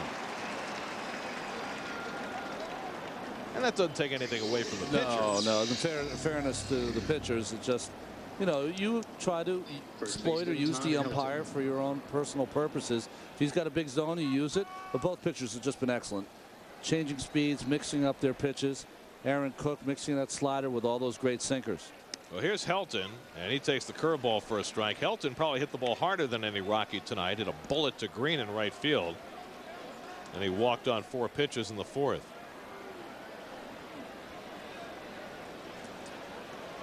Oliver Perez will take the mound next in Washington on Friday. Kevin Burkhardt. Guys, I asked Todd Helton today why the very thick goatee. Pretty simple explanation. He says he grows it long and thick in the offseason. He does a lot of hunting. He was going to a function with his wife who begged him to shave it. And so the compromise, shave half. That's where we stand today. Well, I'm glad when he decided to shave half, it was not really half. It was just, you know, each side. Well, at least he's true to all ball players' personal files at the end. Hobbies, hunting, fishing, golf. Todd Helton from the University of Tennessee, where he was a quarterback. And a curveball just missed. Now Duque was headed toward the dugout. Well, that's a good pitch. You say sometimes veteran pitchers get the call. Maybe a veteran hitter sometimes gets the call. That's a good slider just off the outside corner, though. Helton, of course, one of the best eyes in the game. Given a reprieve, he rips one foul down the right field side. Todd Helton last year battled an intestinal problem that kept him on the shelf for the better part of a month. And he was weak for most of the first half of the season last year. Wound up hitting .302, his lowest average since his rookie year. But he's on the beam to start this year. He's at .348. And the Ephus pitch hit back to El Duque. First one he's thrown tonight. And he has a chat with Helton on the way to first base. Side retired. 52 miles an hour of curveball madness. Still scoreless at Shea. We go to the home 6th inning as we check out our New York Lottery team box score, and all the hits are at the bottom of the order so far in this game. Mets have had the leadoff man on 3 straight innings, but have done nothing with him. Paulo Duque leads off the home 6th and takes a strike. Duque has bounced out twice. In the 3rd inning, Valentine led off with a triple. Cook struck out El Duque, struck out Reyes, and got Duque to ground out. Hit hard, but right at Tulowitzki on a hop. Shows off that arm. One away. Baseball Night in New York update. Let's go to the studio and Matt Yellow. All right, so Gary, when the Yankees get good starting pitching, they still trail. Chien-Ming Wang back from the DL. The single to left. Here's a play at the plate. Jorge Posada did not come up with it. The Devil Rays take a 2-1 lead in the bottom of the 6th. That's where things stand. All right, Matt, and the Yankee run in that game coming on a home run by Hideki Matsui, who came back from the DL last night. Here's Beltran, and he takes a breaking ball strike from Cook. Watch Aaron Cook. He has that little toe tap with that right foot. The left foot stops on the ground and then proceeds. Very, very strange. And I think part of his deception to the plate is that little lag, that little lull in his windup.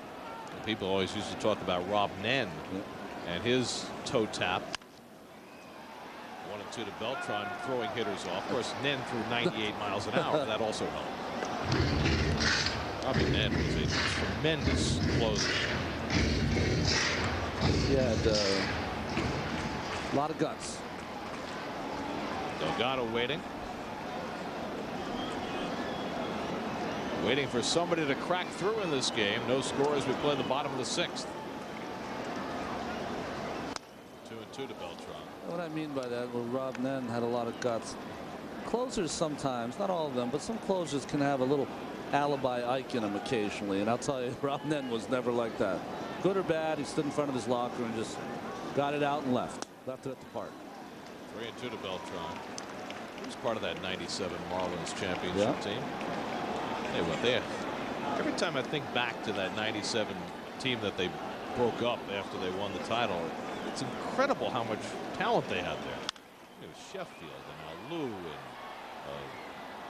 Bobby Bonilla and Devon White.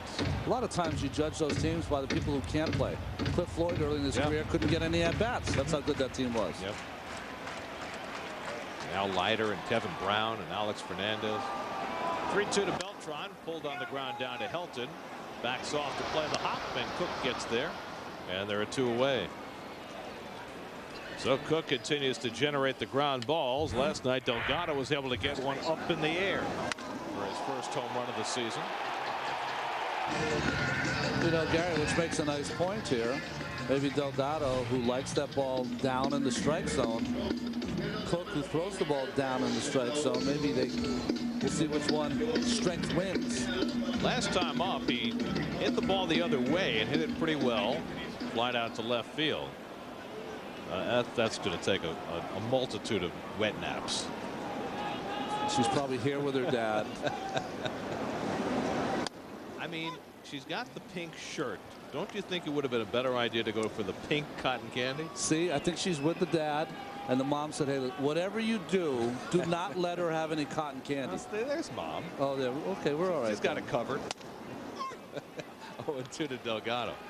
And I bet you she has a big Ziploc full of wet naps. That's right. To take care of that mouth.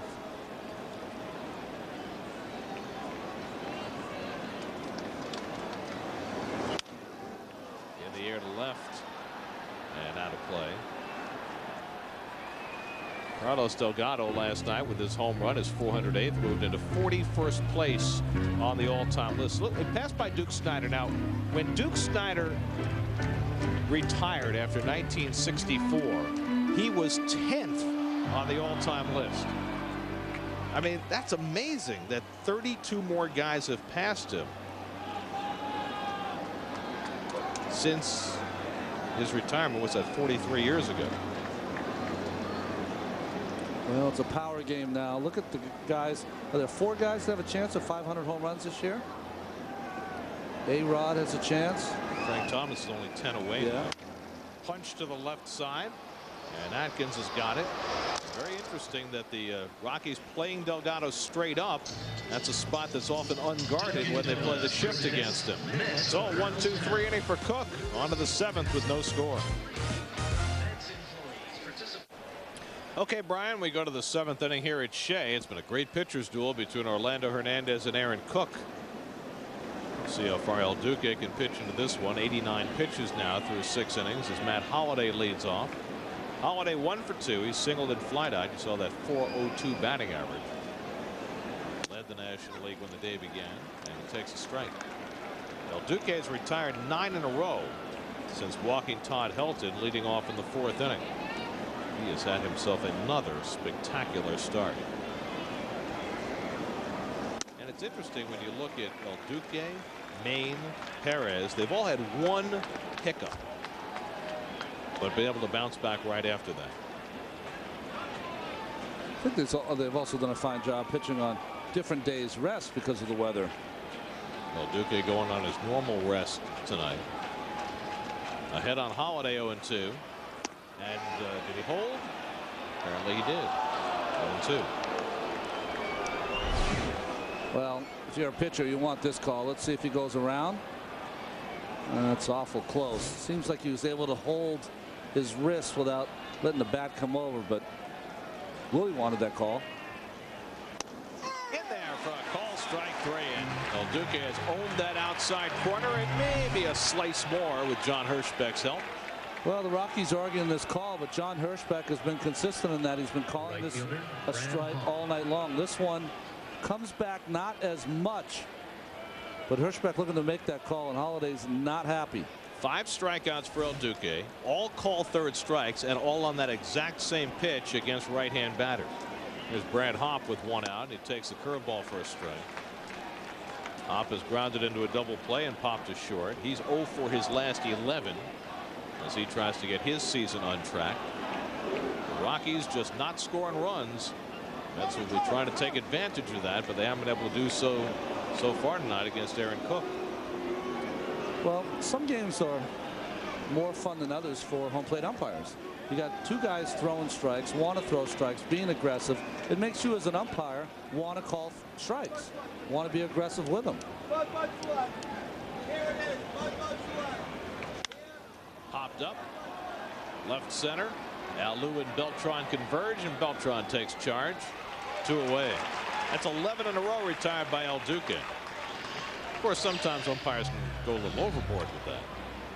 That's true. The late Eric Gregg always comes to mind. That game he had with Livan Hernandez. Struck out 16 Braves that afternoon. 1997 League Championship Series, talking about the Marlins and their title that year. Remember, Livan came up about halfway through the season, went 9-1.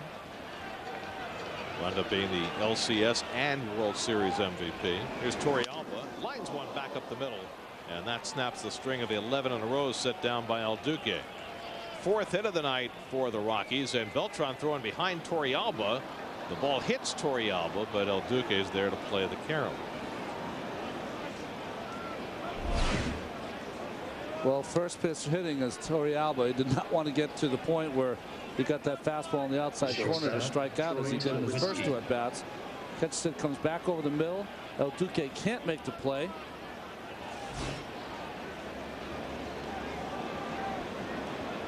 So a 2-out base runner for Tulowitzki, who's been up twice and both times has grounded out to David Wright.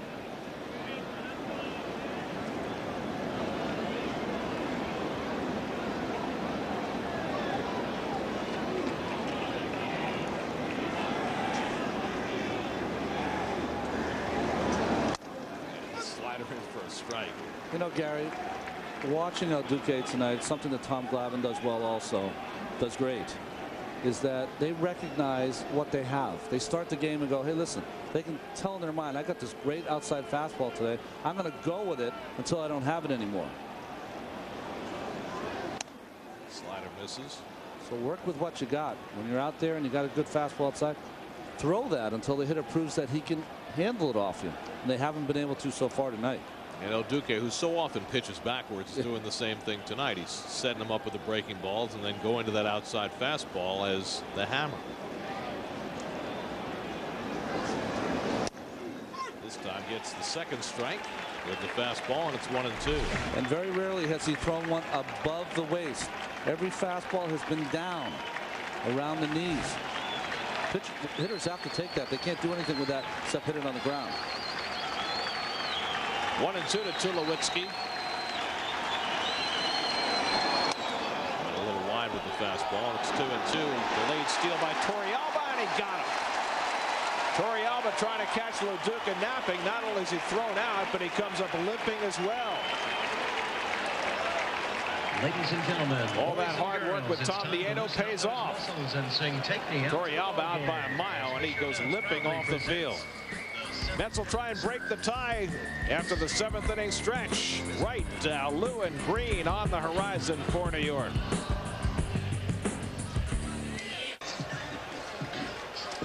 Aaron Cook takes the mound for the bottom of the 7th, having thrown only 80 pitches and having held the Mets to no runs and 5 hits. David Wright has one of those 5 hits, and he'll lead off as the Mets look to break through against Cook here in the 7th. Well, it's well documented that David's been struggling, but this is a great thing. When you're struggling, try to do something to help the team win. Leading off this inning, get on base any way to try to push across a run. And he takes that sinker low and in. 1-0. David singled to left center in the 2nd. Then with Beltran at 2nd and 1 out in the 4th, that a grounder to short, and Beltran just had a brain cramp and got tagged out between 2nd and 3rd. 1-1 to Wright. Mets have had the better scoring opportunities in this game. They got the leadoff man on in the 3rd, 4th, and 5th, but couldn't score. And Wright chops one toward the hole. Tulowitzki will show off the arm, and he got him. Very impressive young shortstop, Troy Tulowitzki, 1 away. Oh, it's fun watching him throw. The left fielder takes his time, straight over the top, classic throw. See that? You fielders at home, he looked that ball right into the glove, and he looks like a pitcher there. 95 on the gun. I think so. 1 out and nobody on. And here's Alou. 1 for 2 today. Single to right, fly to right. Batting average right at 400 for the season. A phenomenal start for a guy who's used to fast starts, just not necessarily this fast. Chops the one to third, and Garrett Atkins handles it, and the ground ball parade continues. The last 6 batters for the Mets have all grounded out against the sinker baller Aaron Cook.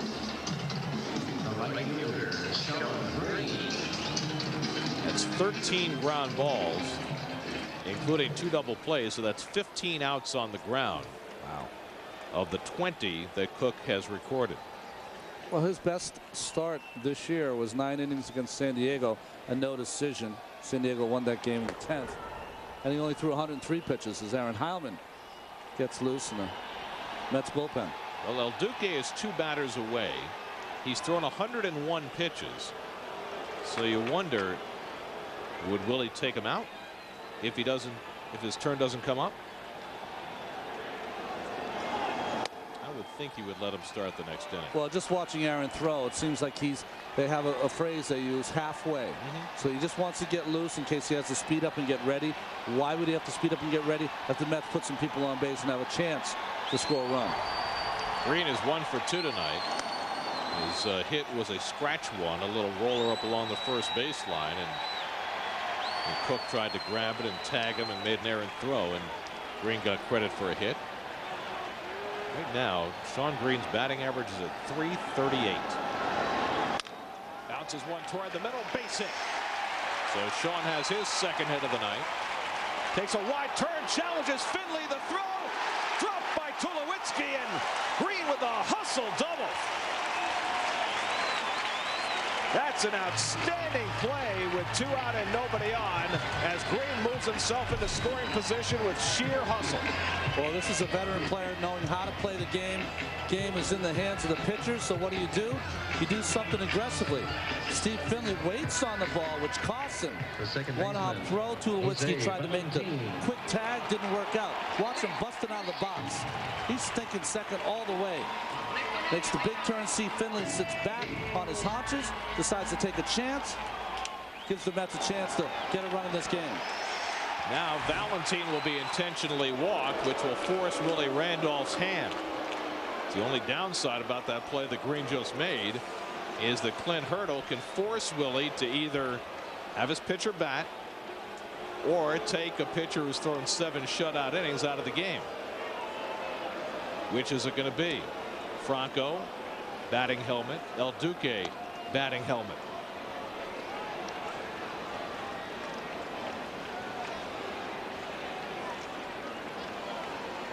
El Duque's lobbying to stay in. Well, he can lobby all he wants. He's not going to be staying in. I would guess that Julio Franco will be in doing what he does best. And you know what Willie just said to him? Sit down, we'll get you a win.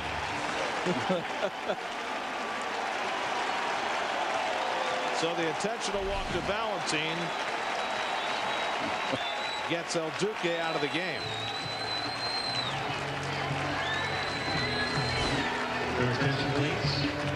For the Mets.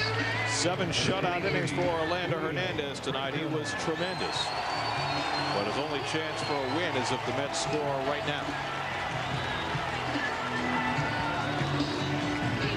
Well, for a starting pitcher to have one of those great years, Gary, little things like this have to happen. You come out of games and your teammates can pick you up. See if Julio Franco can pick him up one day after the 25th anniversary of his first start in big leagues. El Duque says it's all yours, kid. Well, kid, I don't know who's older.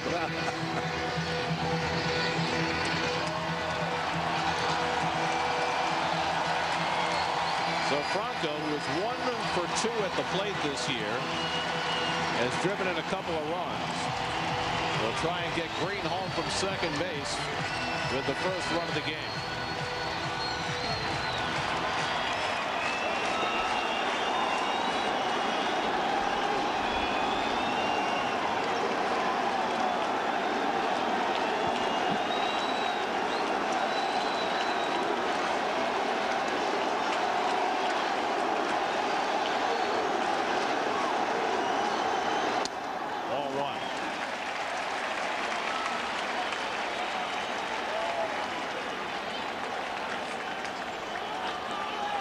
It was April 23rd, 1982 that Julio Franco made his major league debut for the Phillies, playing shortstop. A quarter century has ensued, and he's still going. And now he's got a 2-0 advantage.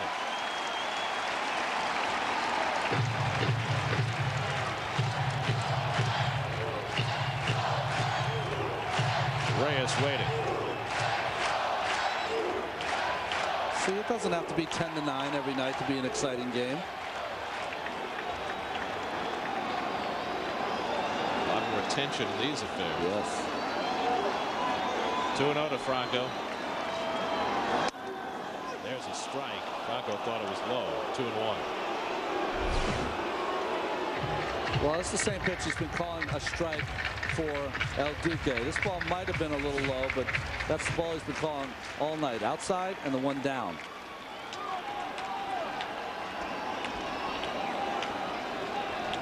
Jeremy Affeldt up in the Colorado bullpen, the left-hander. On 2-1, Franco swings and misses. 2-2. Well, that was the pitch to hit. Aaron Cook, that one up in the strike zone, just beat Julio Franco. Middle, up in the strike zone. Just a little late for Franco. They leave Julio a pretty big hole on the right side of the infield, and it stuns me the team still do that. They also leave it up the middle. That's where his game-winning hit came. You can see where Tulowitzki is playing way in the hole on the left side. Well, Cook's ball runs into the right-hand batters, and I guess that's why they play that way. 2-2 to Franco. 2 out and 2 on. Little bouncer, and Carroll's got it to end the inning. So after the 2-out hustle double by Sean Green, the Mets unable to cash it in. We go to the 8th with no score. 41% chose A. Fred Flintstone. On a breezy night at Shea, a pitcher's night indeed. The master El Duque with a good fastball tonight, bedeviling the Colorado Rockies. The Mets with chances against Aaron Cook. Jose Valentine a leadoff triple, but the Mets unable to get him in as Cook and his sinker have been dominant as well. And so we've got a scoreless game as we go to the 8th inning. As we check out our Toyota National League scoreboard. The Pirates, Paul Maholm threw a complete game 3 hitter at the Astros tonight. 5 RBIs for Cody Ross, who has a home run in that game for Florida. Nationals and Phillies all tied up. Reds and Cardinals being delayed by rain. And Matt Morris goes after the Dodgers tonight. The Giants going for their 6th straight win. Well, Aaron Howman in his last outing against Atlanta on Sunday, of course, with the gave up the 3-run home run to Kelly Johnson, got the loss. Strike 1 to Troy Tulowitzki, who was at the plate when your Torrealba made that ill-fated delayed steal attempt to end the 7th inning. Tulowitzki fouls it off, and he's in a 2-strike hole. John Mabry comes out on deck to pinch hit for Cook. Well, Hammond got behind Kelly Johnson, who struck out 4 times the day before, but had quite a day with that 3-run bomb. Johnson said his best pitch is a changeup. I'm just going to sit there and wait for one. And he got one up. On 0-2, Tulowitzki takes on the outside corner, strike 3 call. So Heilman going to school on El Duque's performance and using that outside corner. When's the last time you've seen 6 strikeouts in a game by Mets pitchers, all looking? And good all in the pitch. same spot. Yeah, all in the same spot. Please. You're right.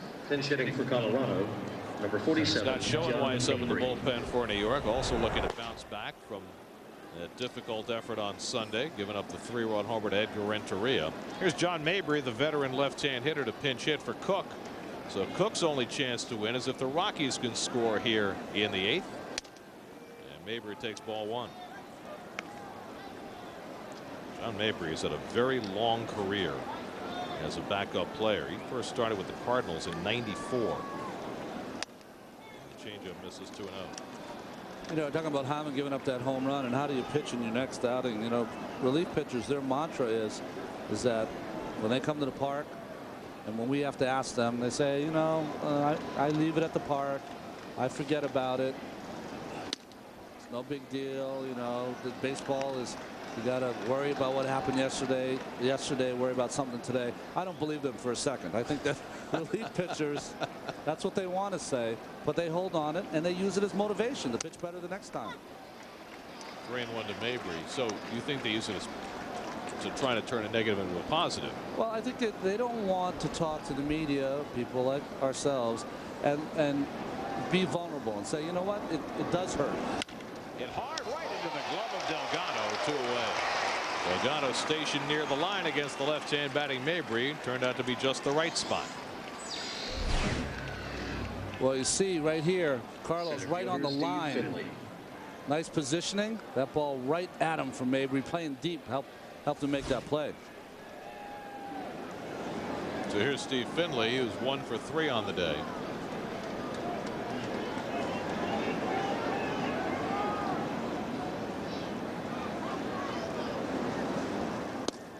And the changeup misses low, 1-0. I guess the larger question is, are there negative impacts for a relief pitcher after a tough day? Can that stay with you and hurt you in subsequent outings? In the air to deep right center field. Back goes Green, back near the wall, and he has just enough room to reel it in. Steve Finley making a bid to untie this game. Shawn Green showed his hustle on the bases. Now he gets back to reel in Finley's fly ball to keep the game scoreless going to the bottom of the 8th. And the Mets will have the top of the batting order coming up.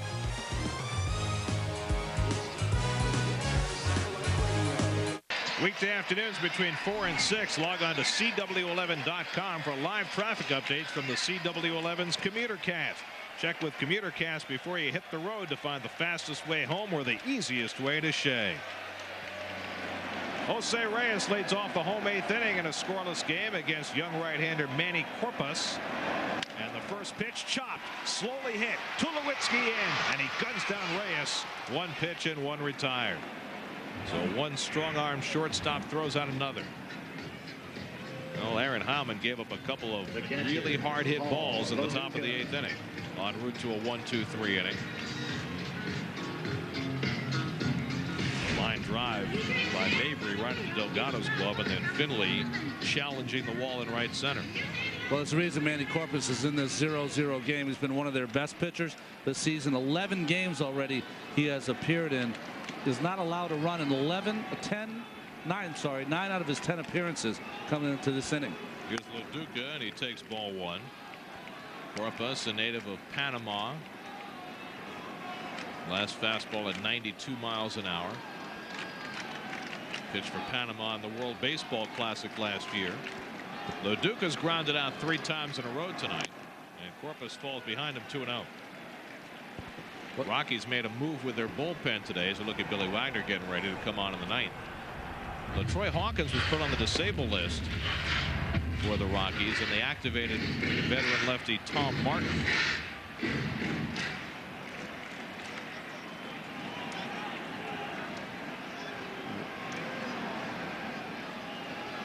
Two and 0 to Duque. There's a strike, 2-1.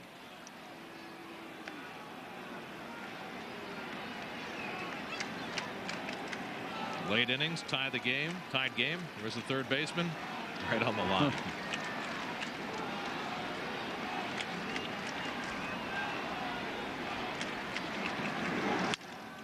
to the second baseman, Carroll, who's had a busy night. 2 away. Let's go to the studio. Baseball Night in New York update. Matt Yaloff. All right, Gary, it's the Phillies and Nationals. Bottom 7 with the Phillies down 1. Aaron Rowan comes through, his 3rd home run of the year. They have a tie game, 3-3 in the 7th. The Phils have won 3 in a row. Ever since that 90-minute pregame team meeting that Charlie Manuel called on Saturday. It's a long time. Wonder what he said. A few expletives deleted, I'm sure. He just pretended all his players were Howard Eskin. Yeah, that's right. Here's Beltran, 0 for 2 and a walk tonight. Mets have had 6 hits, but nary a run. Ball 1. Oh, Beltran had a lot of magic in that bat late in games in 06. See if he can maybe carry it into 07.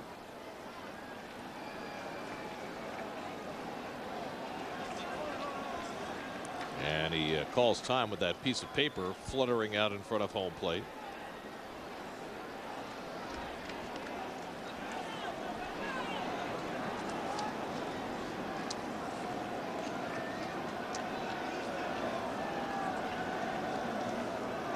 Corpus misses low, and he's behind on Beltran 2-0. Delgado to follow. Well, Aaron Cook, like El Duque before him, a no decision tonight. Cook went 7 innings, allowed no runs and 6 hits, did his best work with men on base. 2-0 to Beltran, in the air to left, and Holiday is there, and the Mets are down 1-2-3 in the bottom of the 8th inning. We move to the 9th at Shea Stadium. Billy Wagner on, no score. Okay, Brian, this year when you can't be home to watch your Mets on SNY or CW11, check out MLB.tv. You can log on to the internet to watch every out-of-market Mets game of the season live, catch those you missed on demand, or listen to every radio broadcast live. Sign up today, MLB.tv, an unparalleled live baseball experience. For more details, visit Mets.com, where baseball is always on. Tie game, 9th inning at home. That means you bring your closer in, and Billy Wagner hasn't pitched in very many close games this year. Well, not here in a save situation, trying to keep the Mets, give them a chance to win the game in the 9th. But 327 saves for Wagner in 10th place. His next victim will be John Wetland, who's at 330. He's given up just 1 run this year, and that was an unearned run.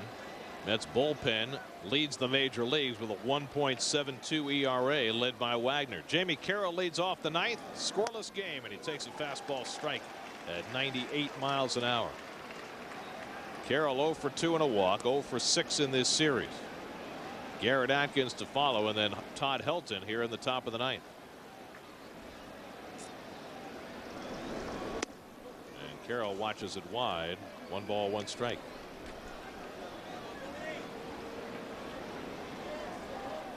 Jamie Carroll, the number 2 hitter. You have to worry about that rocky middle of the order, despite the fact they've had trouble scoring runs this year, and the slider misses 2-1.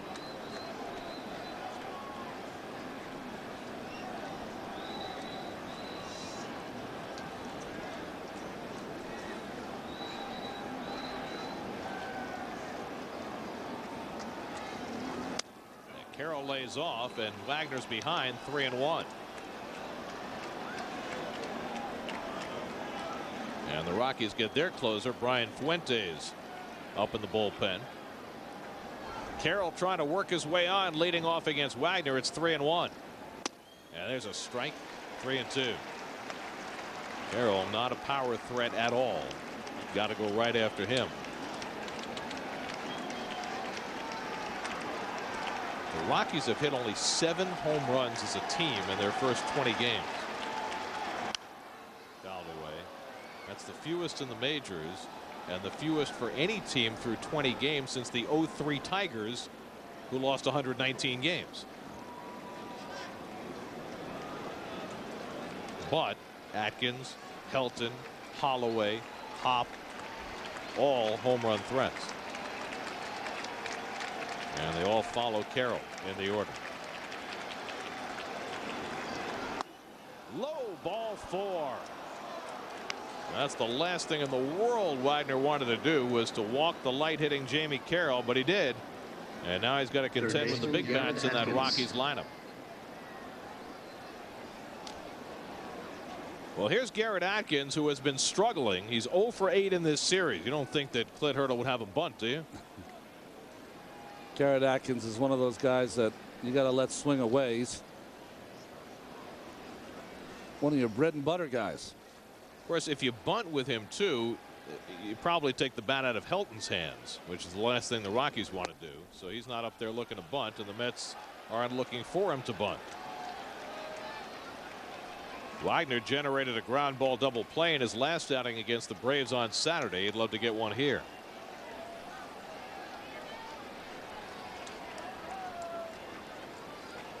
Carroll, not much of a stolen base threat. But Wagner checks in on him anyway. Carroll does not take much of a lead.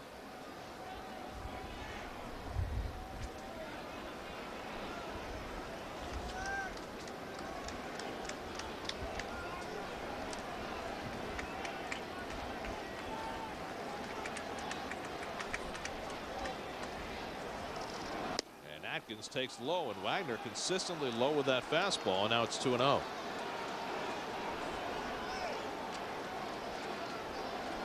That's usually a part of the strike zone that he just hones in on, that inside, about thigh high to the right-handed hitters. Mets have played only 2 one-run games this year, but they're in a scoreless game in the 9th tonight. Ball 3. And Wagner struggling to throw a strike, and Duque will go out and see if he can be of some help. That's bullpen is quiet. This is all Wagner's 9th inning. And this isn't one of those, well, it's not a save situation. I don't have my full adrenaline going situations. This is a scoreless game in the 9th inning. And he's certainly throwing hard enough. He's not throwing strikes right now.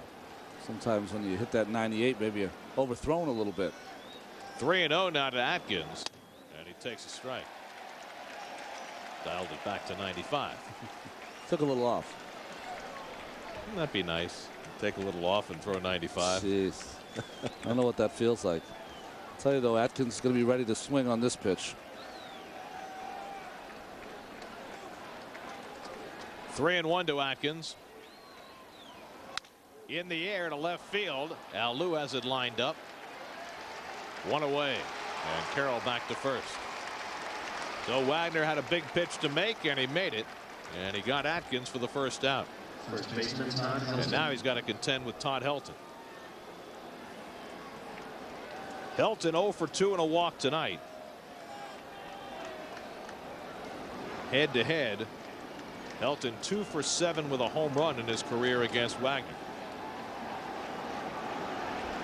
Lefty on lefty, and a good fastball rides in on him. 0-1.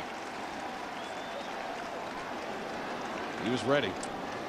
The thing about Helton, he just seems so relaxed up there, just using his hands. Good movement on that pitch from Wagner. That's hoping to get a ground ball to deal with.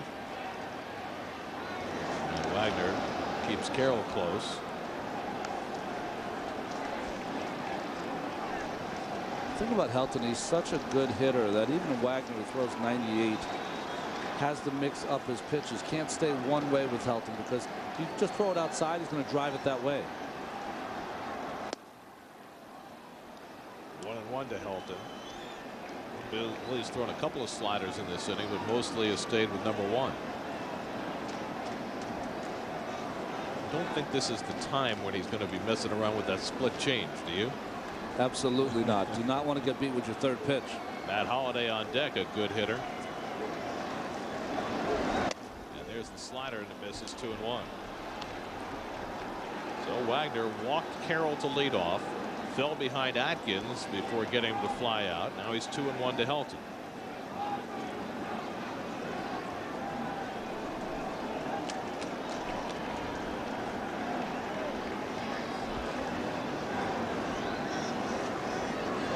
Slider, 2-2.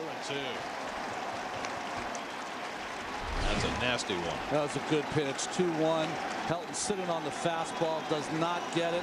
Very rarely do you see Todd Helton have a swing like that. Has it come back inside?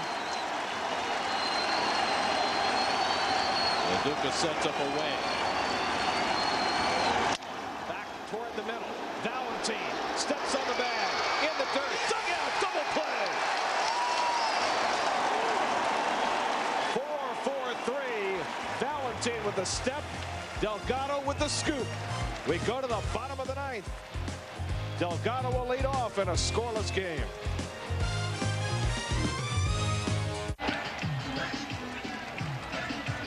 Last night, Carlos Delgado hit his first home run of the season.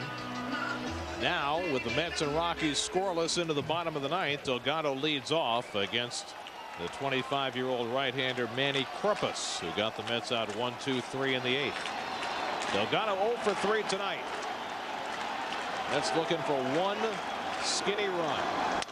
Back to the mound, and Corpus throws one pitch and gets one out. 4 up and 4 set aside. The Mets have gotten nothing out of the top 4 hitters in the batting order tonight. They've combined to go 0 for 15. Wow. And you're talking about a batting order that has been dominant early in this season. Reyes has gone 0 for 4. Duque 0 for 4. Beltran 0 for 3. And Delgado 0 for 4. Mets have had 6 hits. 3 straight innings. They got the leadoff man on in the 3rd, 4th, and 5th and couldn't score. They'd settle for one big swing here in the 9th. David Wright takes low. David is 1 for 3, singled back in the 2nd. That's his only hit in his last 18 at bats. Looking for his first home run of the year.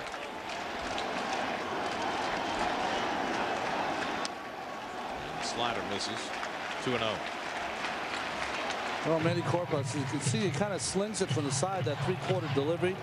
Throws his fastball upwards of 95. Has that little slider you just saw there for ball 2.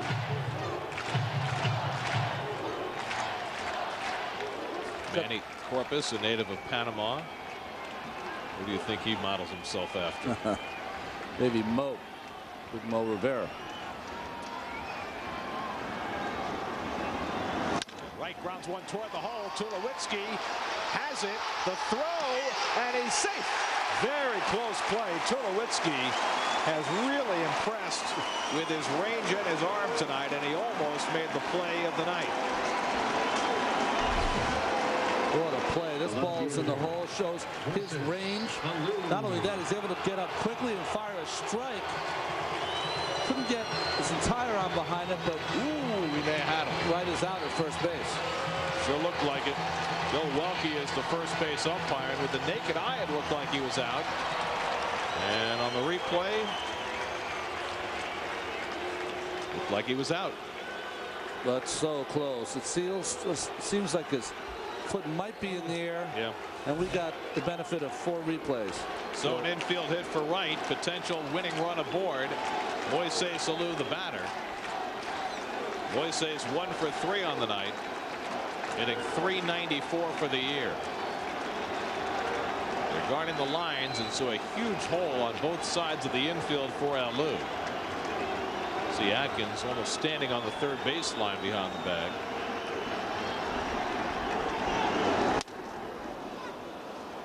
Strike 1 to Alou. This ball runs in on Moises Alou, not able to hold his swing back. It's a lot of movement on the ball from Corpus. One of the reasons Manny Corpus has been so successful early this season. He retired the first 4 before Wright's infield hit. Did David think about trying to swipe a bag? Pulled right down to Atkins, who was perfectly positioned. Carroll with the turn, and we're going to extra innings. You can't be positioned any better than Atkins was right along the line to start the 5-4-3 double play.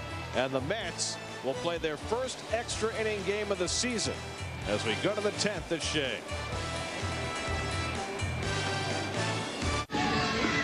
To get your Sportsnet New York on the web, make your homepage SNY.TV, the online home of all things New York sports. Pre-game, post-game, every game. If you want your SNY online, bookmark SNY.TV. Well, Atkins right on the line, just a sliver of distance between him and the line, and allows him to make this play. That's a double if he's not on the line. Good turn from Jamie Carroll. Easily gets a little bit. Another ball sharply just right at him. Matt Holliday leads off the 10th and swings over the Wagner slider. So Billy, who threw 17 pitches in the 9th inning, stays on for the 10th. Holliday 1 for 3 on the night, leading the league in hitting right now at .398. No score. We go to the 10th. And another slider from Wagner, and it's 0-2. Mets played 14 extra inning games last year, went 9-5. This is their first extra inning game this year. Brad Hopp on deck. It's the Rockies' 3rd extra inning game this season. They're 1-1 in overtime this year. 1-2 to Holliday. The starters were brilliant tonight. You see Jeremy Affeldt and Brian Fuentes, the 2 left-handers up. Fuentes if they get the lead, Affeldt if they don't. Fuentes the closer for the Rocks. Very different strategy for a manager in extra inning games. if you're at home versus on the road. If you're on the road, you hold your closer until you get a lead. If you're at home, you will use your closer in a tie game. Because there can't be a save situation at home once you get to the 9th inning tie. Slashed foul. You get a run, you win. These days, we call it a walk-off. My buddy Dennis Eckersley, I believe, started that. Yes, he did. Because he has that ease that he speaks that no one else speaks. To him, walk-off was like a four-letter word. That's right.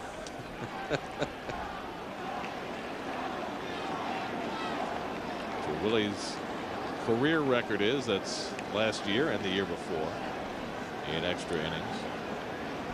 That's certainly specialized in dramatic wins here at Shea last year, but they just haven't played many close games this season. They're in one tonight. No score in the 10th. In there for a call, strike 3. Holiday down looking at the fastball. That is 7 strikeouts from Met pitching tonight, all on called third strikes. Well, Holiday didn't appreciate the strike zone down and away from John Hirschbeck, and he doesn't like this one up and in. Close to the corner. I think he thought it was more up than in. Now we'll get a pinch hitter. Jeff Baker, a right-hand batter, will bat for the left-hand hitting Brad Hopp. So Clint Hurdle getting the right-hand bat in against Wagner. And Baker takes in the dirt.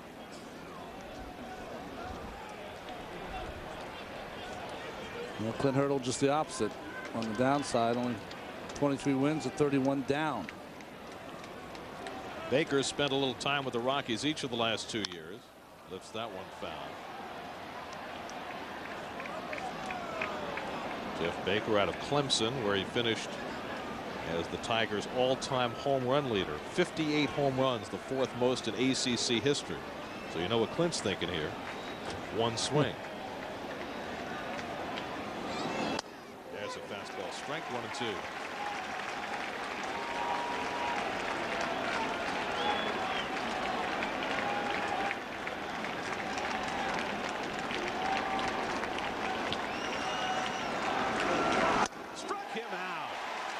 Fastball by him. Back-to-back strikeouts for Wagner. 2 away.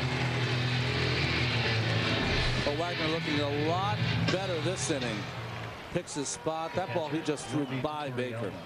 No chance. Well, Wagner has not been striking out hitters at a prodigious pace this year. That's only 7 strikeouts and 8 2/3. He usually averages far more than a strikeout per inning.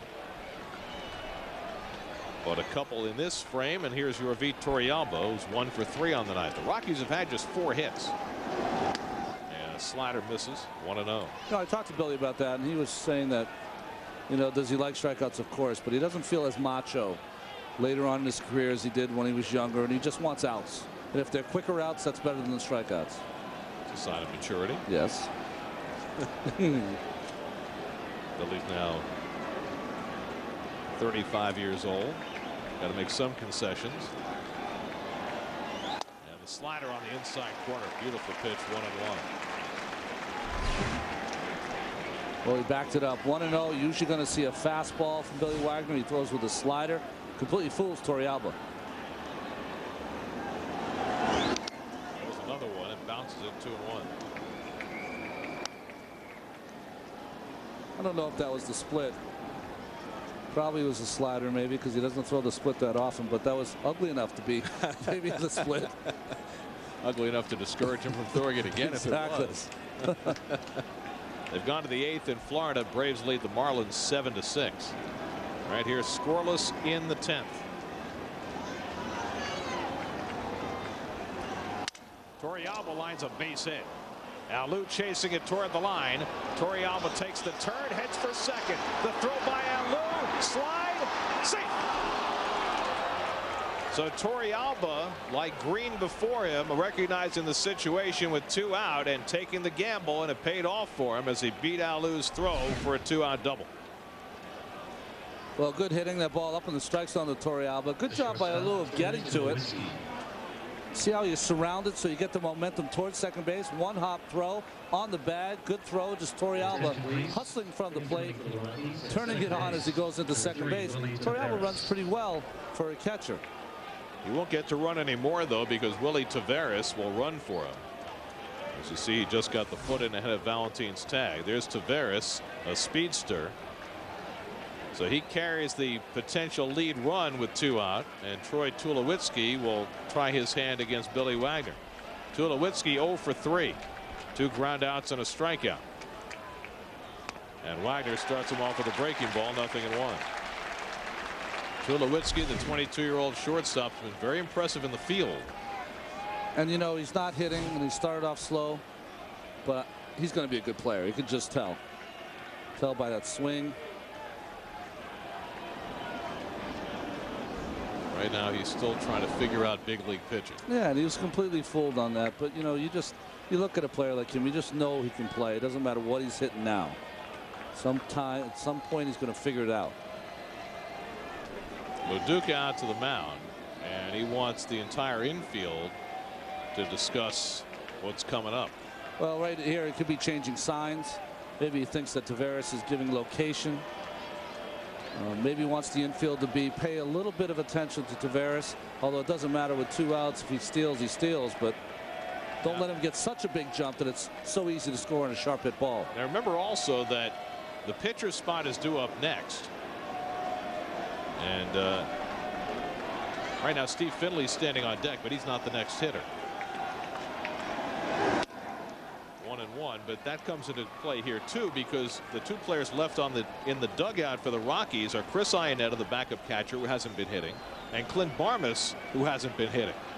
So you don't want to pitch around Tulowitzki, certainly, but you've got a base to play with here. And it gets by Duque. Taveras didn't realize it at first. Now goes to third. So Duque unable to stop that one that went through the wickets. It's a wild pitch. Well, he's sitting inside. The pitch is inside, but just down. Almost tears the glove off his hand. So another one of those would bring home the first run of the game. Taveras froze for a moment, making sure it got by Duque. So now the potential go-ahead run at third with 2 out. A 2-1 count to Tulowitzki, the number 8 hitter.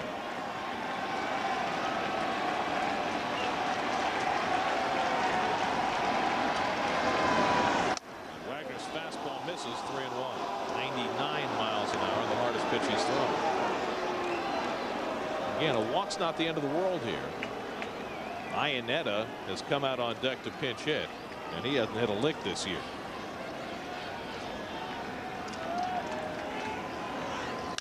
In the air, right center field, pretty well hit. Beltran and Green back near the wall, and they can't get it.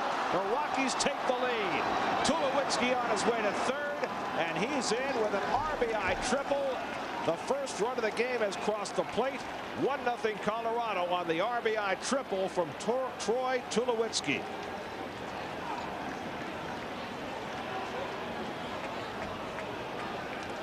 So Wagner fell behind in the count 3-1, and Tulowitzki made him pay. And he decided to pitch to Tulowitzki, challenging him with a fastball out over the middle of the plate. Tulowitzki with a good job of getting it, hitting it the other way. And you see Beltran take a quick look. Green coming in the picture too. See that look?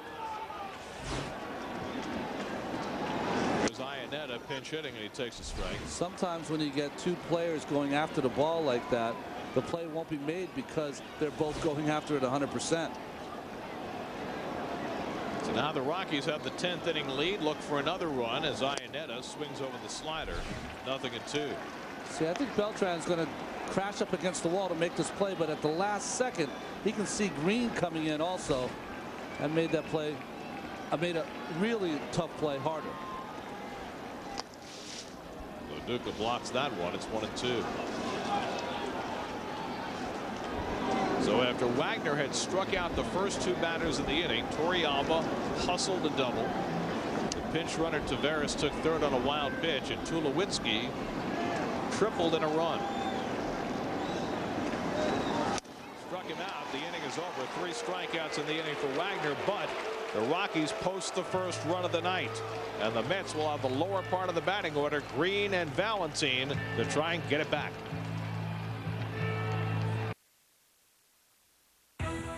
This copyrighted telecast is presented by authority of Sterling Mats and may not be reproduced or retransmitted in any form, and the accounts and descriptions of this game may not be disseminated without the express written consent of Sterling Mats. Changes for the Rockies as we go to the bottom of the 10th. Chris Iannetta stays in the game behind the plate. Willie Taveras has scored the only run of the game, comes into play center. Steve Finley moves over to right field, and the Rockies closer Brian Fuentes comes on to bid for his 5th save of the year. Well, Brian Fuentes, who's 4 for 4 in save situations so far this year, has been an all-star the last 2 seasons. A more unconventional kind of closer for a team. Doesn't throw that hard, kind of an unconventional throw from the side, submarine kind of the way he throws to the plate.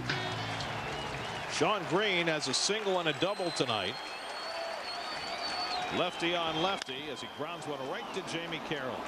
1 pitch by Fuentes and 1 out in the bottom of the 10th. Mets have not been shut out this year. They're 2 outs away from being shut out tonight. Jose Valentine will try and do something about that. Valentine gave the Mets their best scoring opportunity back in the 3rd when he tripled leading off. And then Aaron Cook retired the next 3 hitters without Valentine moving an inch.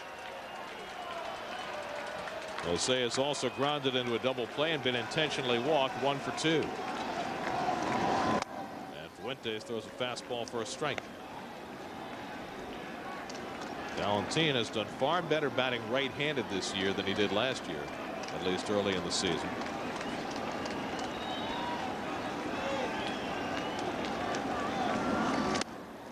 Speed pitch by Fuentes, and it's 0-2. Fuentes from the left-hand side has a good sinking fastball, little slider, and that pitch right there, changeup that he threw to Valentine.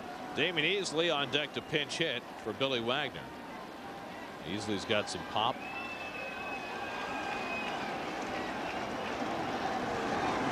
In the air to left field, back goes Holiday, and he gets there for the 2nd out. Well, Valentine making a bid, but he got that ball down toward the end of the bat, and there were 2 out. You're right, Gary. He hung this changeup up in the strike zone. Just a little quick from Jose Valentine. Got it off the end of the bat, allowed Holiday to make this catch in left field. And so the Mets are down to their final out of the night. And it's left to Damion Easley pinch hitting. Easley had a home run in his first start of the season on Saturday. Or 2nd start, his first hit. And it's the only hit he's had so far this year. 9 home runs last year. Billy Wagner, who took it on the chin in the top of the inning, hoping Easley can get him some redemption. After Nissan Postgame Live tonight, it's Geico Sports Night. We'll go in the Mets clubhouse. Not a great night for Chen-Ming Wang and the Yankees. And we'll take a look at the NBA playoffs as well, all coming up on Geico Sports Night. Chase 1 out of the strike zone, and now the Mets are down to their final strike.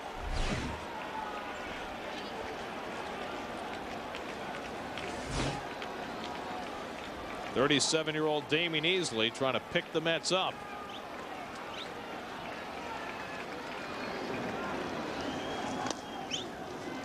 One and 2 to Easley. Not a very nice birthday for Beltran. Turned 30 today. He's gone 0 for 3, and his team, for the first time this year, has been held off the scoreboard. Day game tomorrow with Mike Pelfrey on the mound against Josh Fong. 1 and 2 to Easley. 2 and 2. And if Easley can get on, it'll give Reyes a chance.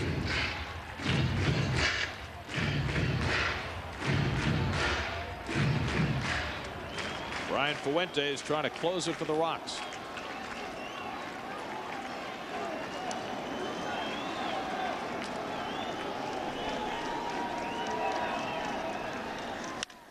In the air, left center field. It's well hit. Back near the wall. Taveras, and it's out of here. Damion Easley ties the game with a 2-out, 2-strike pinch hit home run in the bottom of the 10th inning.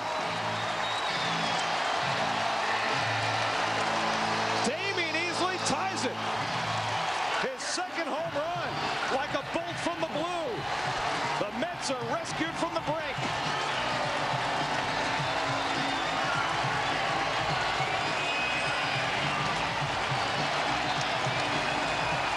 The shortstop, Jose Reyes.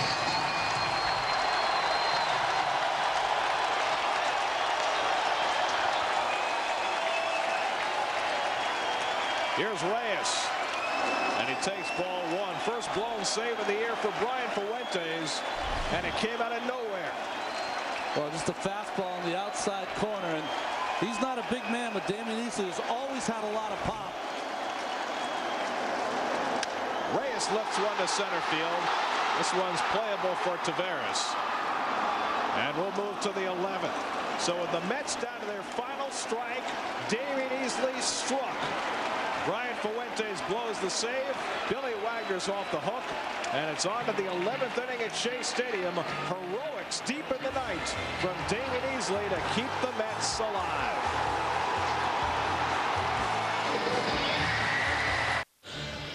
Mets baseball on SNY is brought to you by Nissan and the next generation Nissan Altima. By Corona, kick back and relax with an ice cold Corona. Relax responsibly. By Geico, 15 minutes could save you 15% on car insurance. Visit geico.com or call 1-800-947-AUTO. By Acura, advance. By Ford, visit your Tri-State Ford dealer today. And by IO Digital Cable, the leaders in HD and presenting sponsor of the Mets in high definition. Do you see in HD? Scott Schoenweiss will take over the pitching as we go to the 11th inning. On his last outing on Sunday, Schoenweiss gave up a couple of runs in a third of an inning. Here trying to, as the momentum jumps over the Mets side, trying to hold the Rockies here in the 11th. This has been a marvelous ball game. Great pitchers duel tonight between Orlando Hernandez and Aaron Cook. They broke through with a run in the top of the 10th off Billy Wagner. But Damion Easley with his 4th career pinch hit home run. You know, Damion grew up first in New York, in Upper Manhattan, then in Mount Vernon before moving to Southern California when he was 12.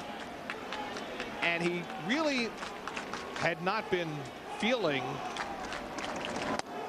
like there was a connection here until just this moment. Now Damion Easley is a full-fledged New York Met. You know, he is a full-fledged pro too. No histrionics, ran around the bases, got in there, and now love to know what's going on in his head right now. He looks cool as a cucumber. Looks like he woke up from a nap or something. Gotta love it. He is he's been a consummate bench player the last few years. You know, he was a star in Detroit earlier in his career, had a 100 RBI season with the Tigers back in '98. Steve Finley bounces one right to the bag where Delgado is stationed, one away. So Scott Schoenweiss gets the first down. And you know, Easley was released by the Tigers with some $13 million left on his contract, which was unprecedented because his production fell off. But he took it to heart, came back, and over the last several years with first the Marlins and then the Diamondbacks became a terrific bench player, and that's the reason Omar Minaya went out and got him. Here's Jamie Carroll. He's 0 for 2 and a couple of walks tonight. Schoenweiss deals a knee-high strike. There's Schoenweiss trying to bounce back from his performance on Sunday against the Braves as Jeremy Affeldt gets up in the Colorado bullpen. Saw Joe Smith in the Mets bullpen a moment ago. 0-2 now to Carroll. Schoenweiss looking a lot sharper. Good slider there down and in to Jamie Carroll from Schoenweiss. That's a pitch that we haven't seen him have a real great command yet. He's had a good command of a sinker, but not that slider yet.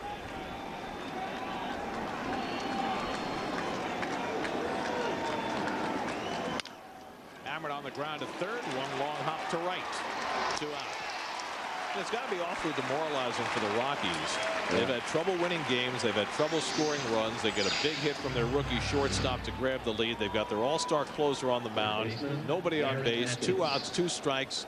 And all of a sudden they're still playing. Can I tell you, in some ways being a closer for a bad team is such a difficult job because you're not going to get a lot of opportunities. Your team is counting on you so bad because they're just not scoring runs and having trouble winning. and you go out there and you make one fat pitch, made one mistake. Here's Garrett Atkins, who takes a slider, ball one. Atkins 0 for 4 tonight, 0 for 9 in the 2 games.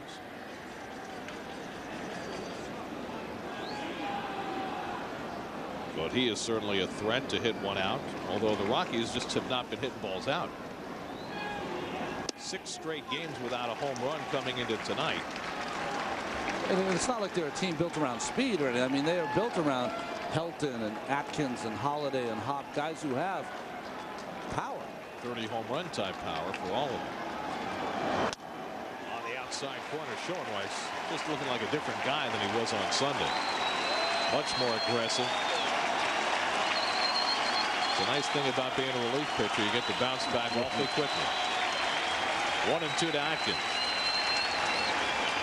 Breaking ball pulled foul.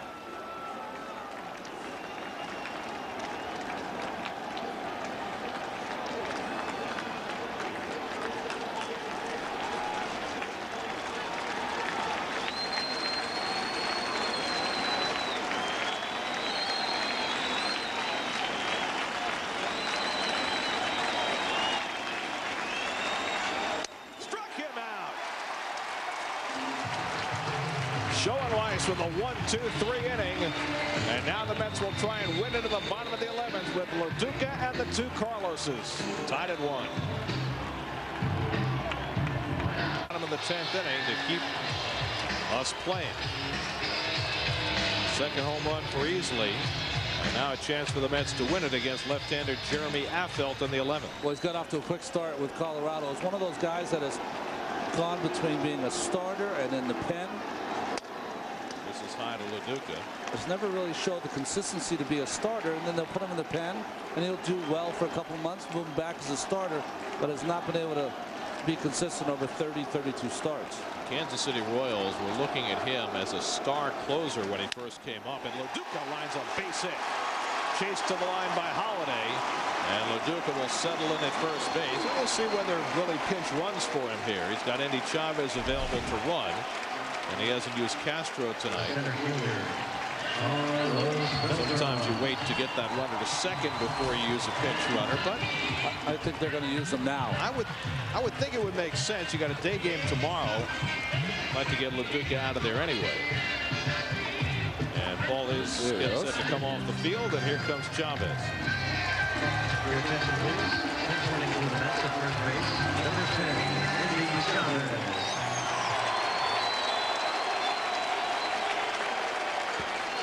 So Chavez, the potential winning run on at first base.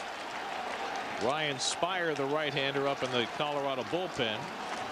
Beltran on his 30th birthday, 0 for 3 and a walk. Time for a present. Maybe. In the air to center field. Back goes Tavares. He's got room. One away, and Chavez back to first. Beltran almost blew out the candles. Well, he got a pitch to hit. Just climbed up his bat a little bit. Did not catch it on the solid part.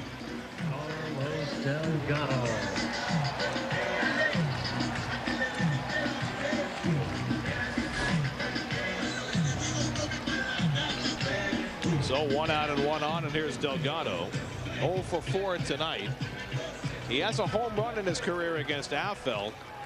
2 for 6 overall against this left-hander.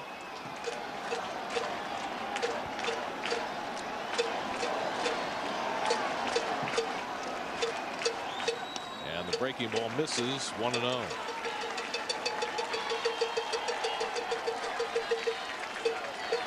David Wright standing on deck.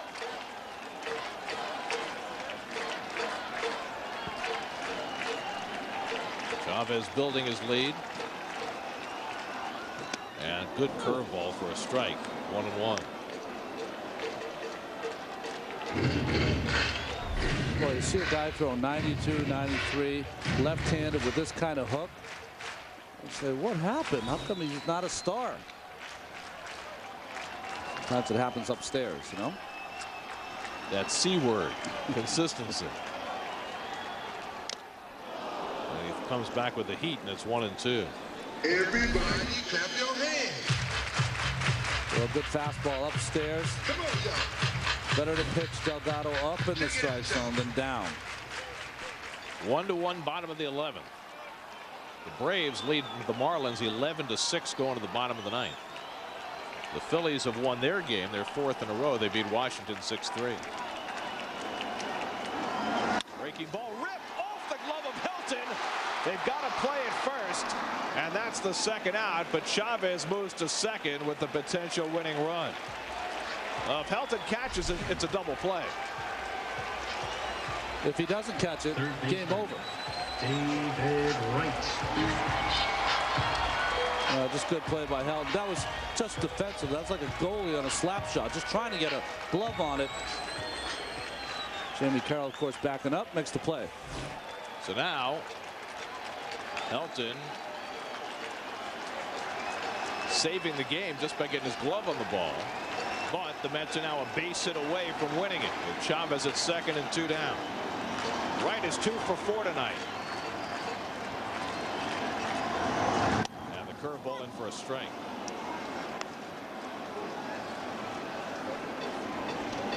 David singled to left center in the second.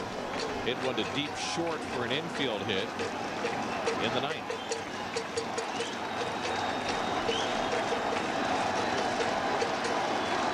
Nobody watching Chavez. He's getting a big lead. And the curveball misses. 1-1. See the catcher Chris Iannetta as Moises Alou on deck. Signaling to Affeldt. Get that curveball. Get on top of it. Pull it down. 2 curveballs there, both hanging in the middle of the strike zone.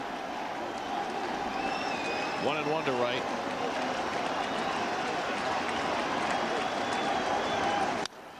Good cut. 1-2. Well, this is not a cut we've seen from him recently on an outside fastball. Right on it. Just missed it.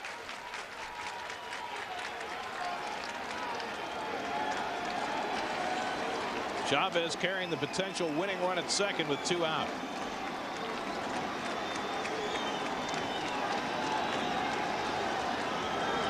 Curveball pulled foul.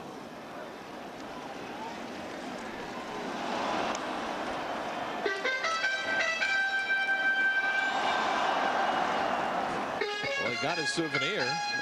But he's been there the whole time, and now might be escorted out. I was just about to say, he may be leaving the ballpark now with his souvenir. David Wright trying to make it so that everybody leaves the ballpark right now.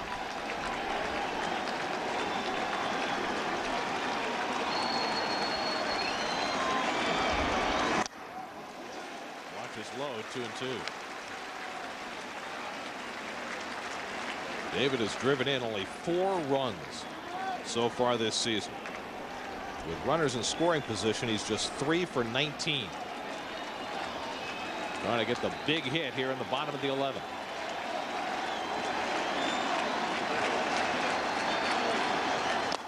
Three and 2. And Affeldt having a little trouble with that curveball right now. Well, this breaking ball just down out of the strike zone. Way off the plate. Easy for Wright to take. With a base to play with, does he challenge him? Well, you can see all this room in left center. Tavares is shading him to right. I would bet the house another curveball. Wright wastes it away. Not my house, your house.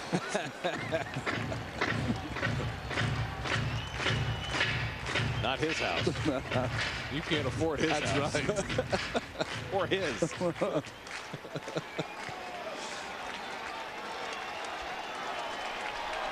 This will be the 8th pitch of the at-bat from Affeldt to Wright. Chavez runs, and it's fouled away. Nobody was paying any attention to Endy, so he figured, what the heck? If I can swipe third, I can score on a wild pitch or an error or something. Look at that lead. I mean, he's halfway there. He might as well just take it. This is one of the best at-bats David Wright has had in a week.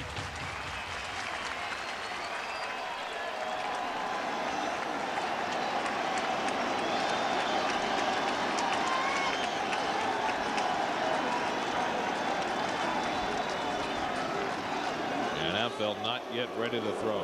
You know, he has this. You're right, Gary. This is one of the best at bats he's had all week. But every hitter wants positive affirmation for all that hard work. The only positive affirmation you get is a base hit. Well, he's got 2 hits tonight. He traded both for one right now.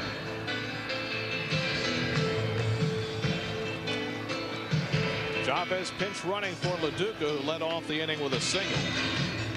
Delgado ripped one, but Helton was able to get enough of a piece of it to keep it from going down the line. So it's left to right, who's about to see his 9th pitch from Jeremy Affeldt.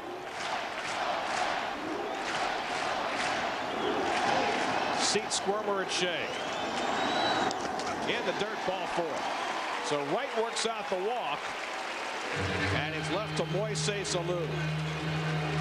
And I'll tell you what, right now, if you're a Met fan, you'll take that trade every time.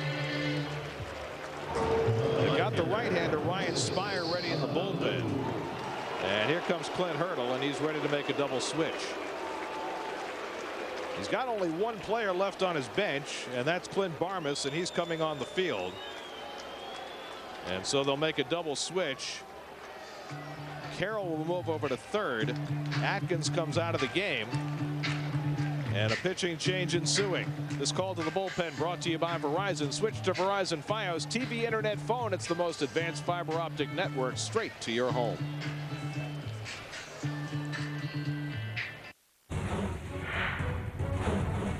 Sixteenth inning, 2-2 to Beltran. Ripped in the air to deep right field. Abreu looks up, and we're going home. Beltran with a home run.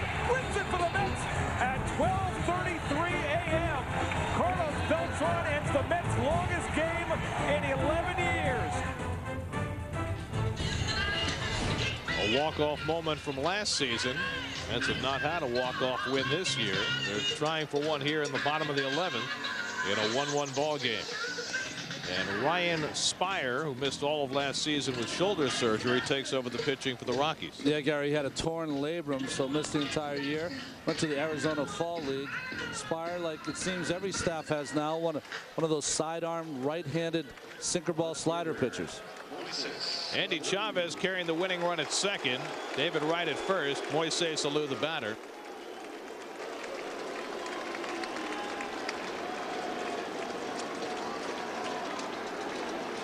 Alou 1 for 4 on the night.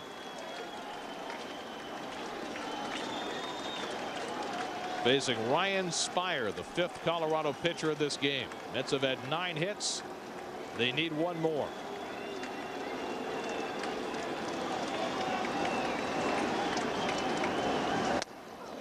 To Alou. You know, it's great to have the righty-righty matchup, Gary. Problem with this for Clint Hurdle and the Rockies is that he throws from the side, which makes that fastball run back to down and in as the rally caps for the players. Valentine and Reyes. Ball comes back down and into Alou, one of his strong points. Hammered on the ground, and Jamie Carroll, who just moved over to third, handles it for the unassisted force play to end the inning. So Spire comes on and gets the big out. We move on to the 12th at Shea Stadium. Still tied at 1. Okay, Alou, makes sense. Your attention, please. Endy Chavez, who pinch ran, stays in the game in left field after Moises Alou made the last out, so that tightens up the defense and gives Alou the rest of the day off. Ramon Castro comes in to catch after Duque left for a pinch runner, so Castro will hit an Alou's spot. This has been quite a ball game here at Shea Stadium. Great pitchers duel between Aaron Cook and Duque, and both teams have had their chances, but the bullpens have held up. And it looked like it was over, but Damion Easley came back with a big hit. 2 strike down to the last strike, big home run to left center field, and just a great ball game to watch. You and I don't have a lot of history, but we've been down this road before. Yes, so we have. It's fun. It's long fun. ball games at Shea Stadium. Now we go to the 12th. Todd Helton leads off and takes a strike from Scott Schoenweiss, who starts his 2nd inning of relief. Schoenweiss looked tremendous in the 11th, getting the Rockies out 1-2-3. Joe Smith set to be next if the Mets need another arm. And Helton takes a wide 1-1. You got right-hand batters to follow in Matt Holliday and then Clint Barmas. Punch foul, and it's 1-2. Barmas came on the double switch, took the 6th spot in the order where the pitcher had been.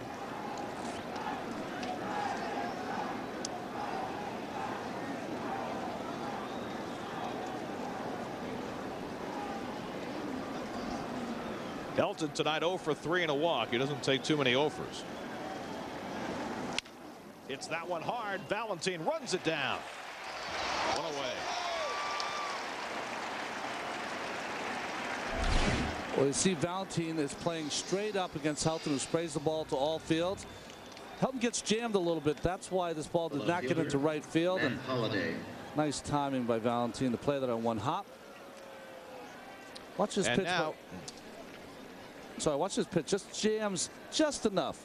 Helton inside.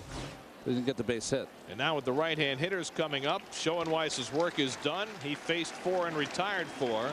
And now it's on the shoulders of the rookie Joe Smith to try and get the right-hand batters out here in the 12th inning. So Joe Smith will be the Mets' 5th pitcher of the night. We're still tied at 1 in the 12th. Knee is where it hurts. If I don't run for a few days, I get kind of dark and gloomy. My wife will literally hand me my shoes and say, it's time for you to go for a run. Around the 5 to 6 mile mark, my knee starts saying, ouch, ouch, ouch. Recently, what I discovered was the Aleve liquid gels. Actually, I was very impressed. They do hit quickly, and they're strong. They do the job. So I was able to function the day after a 4-hour run. I try and whoop it up when I'm out there running. Give out some rebel yells, let people know where I'm at. You're running a long run, and you go, woo! That's my secret weapon. It works every time. Honey, come on. You know how my mom hates it when we're late? I'm sorry, baby, but I can't. I'm right in the middle of downloading a whole bunch of things for work. A huge presentation, a couple of training films. I mean, the high-res files may take me half the night. You're just gonna have to go on without me. I'll get your coat. Right. The fastest internet available, period. Verizon Fios. From the most advanced fiber optic network straight to your home.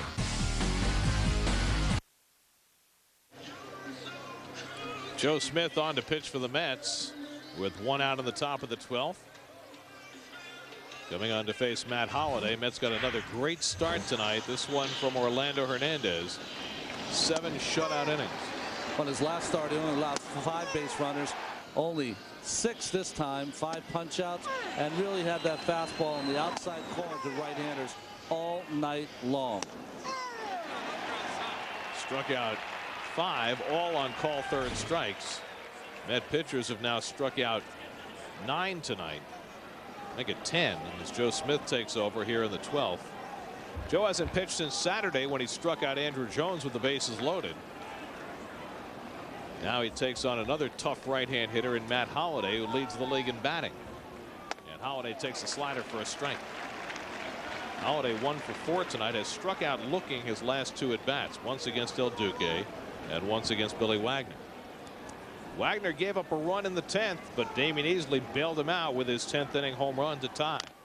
Chopper, tough play for Smith, but it comes down to him in time, and he gets Holliday 2 away. It's almost painful when Smith throws overhand to first, doesn't it? My shoulder started aching when I watched it. Well, that good sinker down and in, just chopped off the plate from Holliday, and Smith a little crow hop and kind of shovels it over there. Here's Clint Barmas coming up for the first time. Came on in the double switch in the bottom of the 11th to play second base, batting in the number 6 hole. Barmas started last night at shortstop and had the golden sombrero, but he lifts this one to right field, playable for Shawn Green. And Smith comes on and makes quick work of the 2 right-hand hitters. And now the Mets will come up with a chance to win it in the bottom of the 12th with Green and Valentine to try and get it started. 1-1.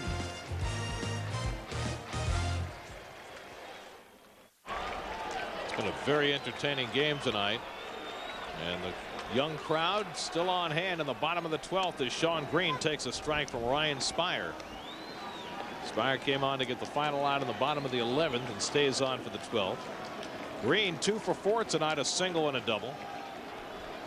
His double was a thing of beauty. He hustled a routine hit to center into 2 bases.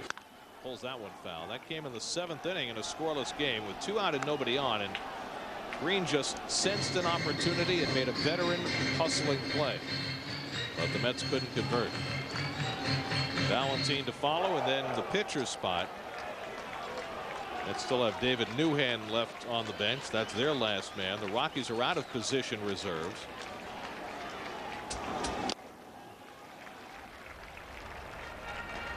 Aaron Seeley up in the Mets bullpen. He's your innings guy. You would think you would save him for last. Pedro Feliciano is out there, perhaps not available tonight.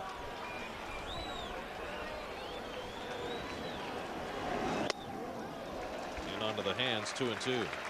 The later it gets, the more available you become, though, because you've had more rest. but generally a manager will hold out his long man for last, just in case you play one of those 22 inning games. Yes. Guy who can go 7 or 8, like Ryan Madsen did against the Mets in that 16 inning game last year. He ended up going 7 before Beltran beat him with a home run in the 16.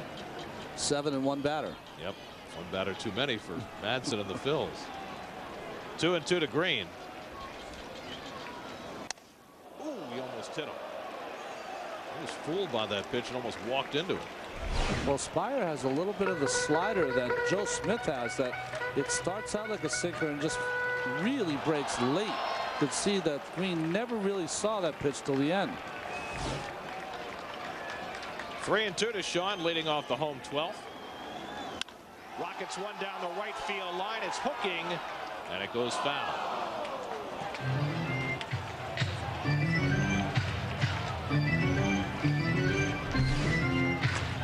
Well, again with the slider, this just crawls up the bat just a little bit.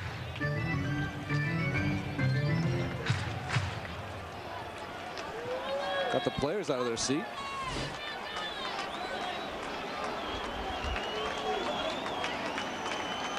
On 3-2, Green goes the other way and fouls it off.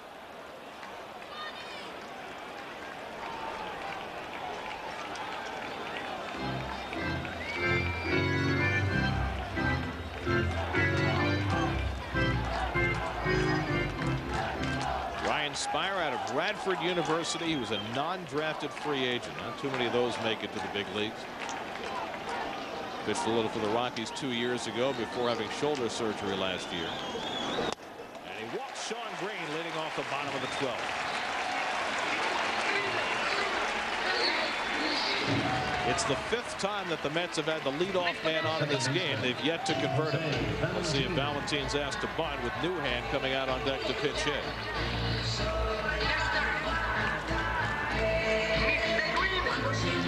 Newhan, the last available position player for either team.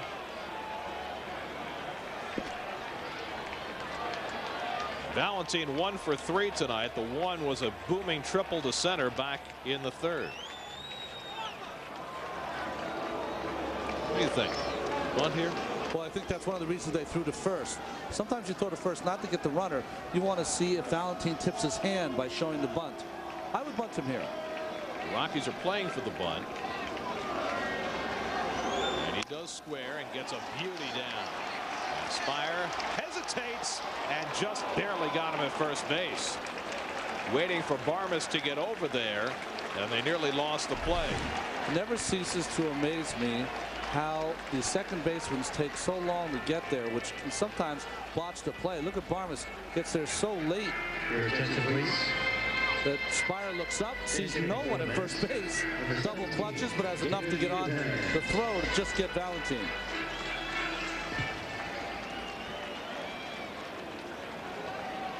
And there's Barmes, who's usually a shortstop, Gary, so maybe at second base, a little inexperienced. Bob Apodaca, the pitching coach, out to talk to Spire as David Newhan gets set to pinch hit. Newhan 2 for 8, all as a pinch hitter so far this year, has not had a start. Now has a chance to drive in the winning run. Tom Martin just activated off the disabled list today up in the Colorado bullpen. Got Reyes and Chavez to follow.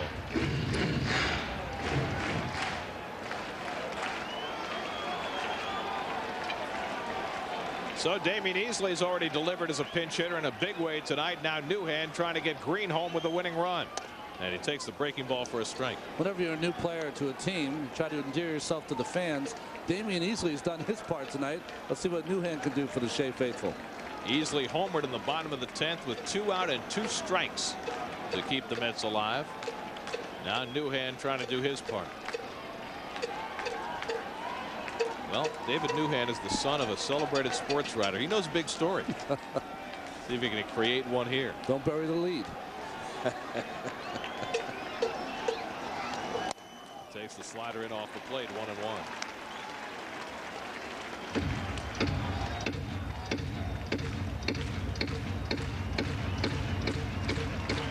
Sean Green represented the potential winning run at second. Walked and was sacrificed up by Valentine. And a balk. I'm not sure what that was all about, but the balk moves Green over to third. Why did Spire hold the ball? He caught his cleat. It's very clay sometimes on the mound. He has an unusual motion anyways. And when he went into his windup, he caught his cleat. And it didn't turn. See how his foot pushed off almost on top of the rubber. Well, that balk could be huge because now the Mets are a fly ball away from winning the game. The Rockies have to bring the infield in and the outfield in. Newhand trying to chase Green home with the winning run. In the air down the left field line, but slicing foul. And now Ryan Spire, who badly needs a strikeout after that balk, is ahead 1-2. A walk, a sacrifice, and a balk, moving the potential winning run to third base. Braves have won tonight. The Mets trying to win to stay a half game in front.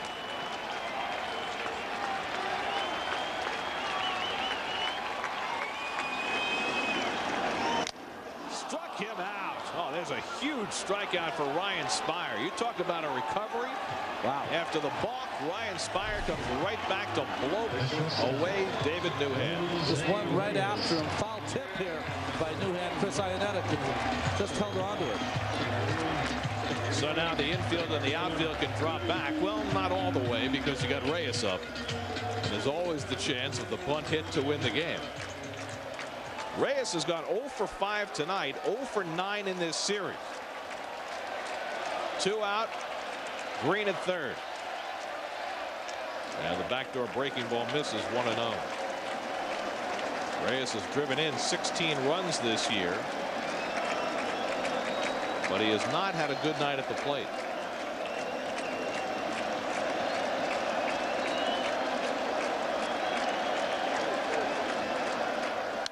Fouled away. 1-1.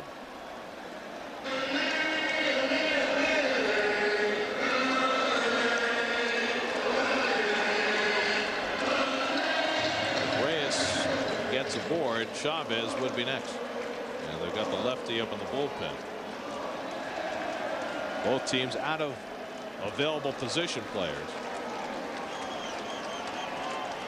Green at third and 2 out. Changeup misses, 2-1.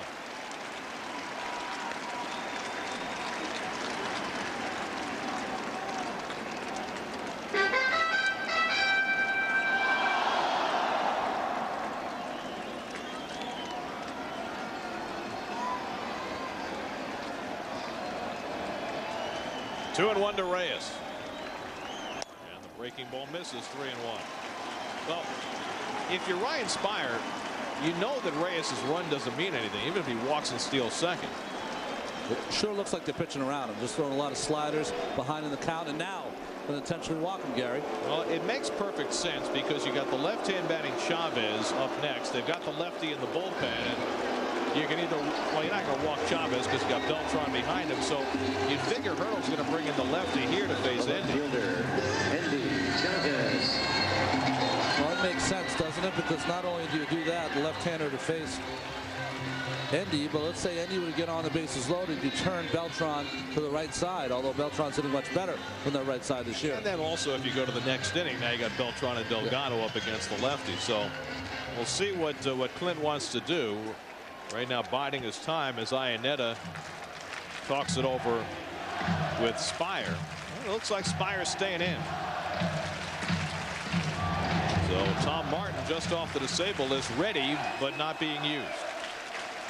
First and third, you figure Reyes runs here to take away the force possibility. He runs, and Chavez takes a strike, and that should be defensive indifference.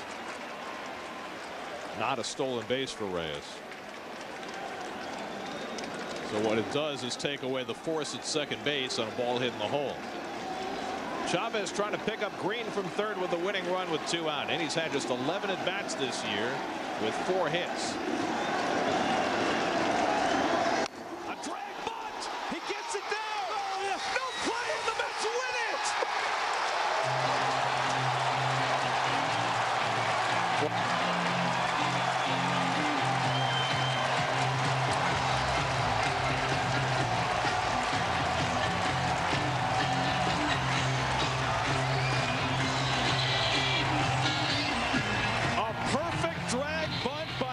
Chavez brings home Sean Green with the winning run, and the Mets win their first extra inning game of the year, 2-1 in 12.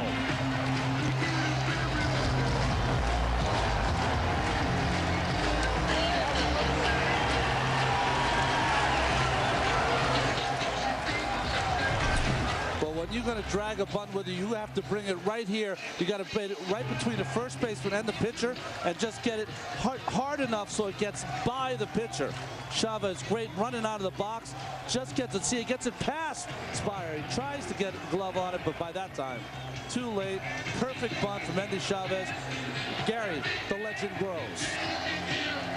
Ryan Spire knew there was no way he was going to be able to make that play. And Sean Green comes home with the winning run. So it's the irregulars who do it for the Mets tonight. Damion Easley with the home run in the 10th inning to keep them alive. And Endy Chavez with the drag bunt in the 12th to win it for New York. Our players of the game are Damion Easley, whose home run in the bottom half of the 10th inning tied the game at 1. And Endy Chavez, who had the game-winning bunt. Kevin Burkhardt is standing by with the 2 heroes of the night. Kevin? All right, Gary, Endy, what a surprise to drag bunt. When did you think of that? Did you think of that before you went up? No. I just thought and that pitch was coming, and I saw the first baseman, second base, way behind. So I like, well, I'm not going to take a chance to drive the ball to second base, and I know they're not going to get me. You know, you're going to have a statue in front of the stadium soon. Between your catch last year in the playoffs and this game, this place was erupting tonight. Yeah, I feel happy that I can help the team, and we finally win this game. And well, we got to continue tomorrow. How exciting is a win like this? I mean, you're down to your final strike, and then the guy I'm going to talk to in a minute, Damion Easley, hits a home run to get you guys back in the game. Well, it's a great feeling. You know, you're just watching the game all game and being ready for any situation. And I just feel happy to do the job. Andy, congratulations, man. Great stuff. Right, thank you.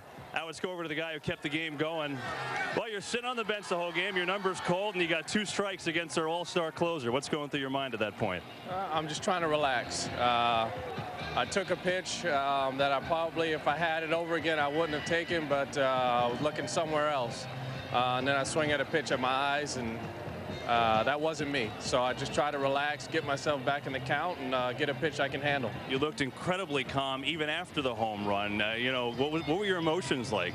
Oh, I was excited on the inside, but it's good. It's a good feeling to when your number's called to come through and come through when the team needs it. How about Endy's bunt there? Did it take you guys by surprise? What was the reaction on the bench? Yeah, I was caught off guard, but so were they. Yeah, he's a heads-up player.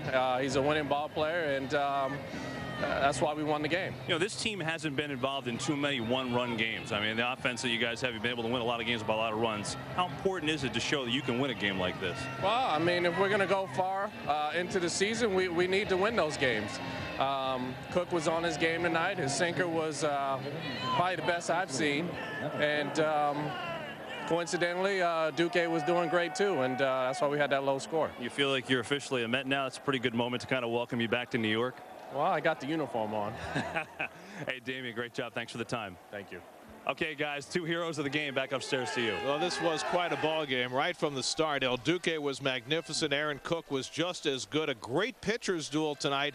And pitchers' duels often get decided in that kind of fashion. Yeah, and the bullpens were strong also. Brian Fuentes had that hiccup, of course, threw groove one to Damion. Damion took advantage of that, and then just great baseball all around. The Rockies pitched really well with a lot of people on base, and not only Damion Easley, not only Endy Chavez, but Joe Smith, who's had an amazing April here for the Mets with his first win. First major league win for Smith. The Mets picking each other up. Billy Wagner gives up the run in the top of the 10th, and Damion Easley with the big home run to keep the Mets alive until Endy Chavez's drag bunt wins it in the 12th, and the Mets go to 13-6 on the season and stay in first place. Be sure to join us tomorrow right here on SNY at 1 o'clock as the Mets go for the sweep of their series with the Rockies. Coming up next, it's Nissan Postgame Live. It was a tremendous pitcher's duel tonight between Orlando Hernandez and Aaron Cook. Duque was dealing. He got 5 call third strikes. But the Mets couldn't crack through against Aaron Cook. Great defense by Jamie Carroll there to rob Jose Reyes. Mets got a leadoff triple from Valentine, but couldn't chase him home. We ended up in extra innings. Mets fell behind, but Damion Easley homered, and then Endy Chavez with the drag bunt to win it in the 12th. Now for Ron Darling and Kevin Burkhardt, I'm Gary Cohen saying so long from Shea Stadium. We'll see you tomorrow afternoon.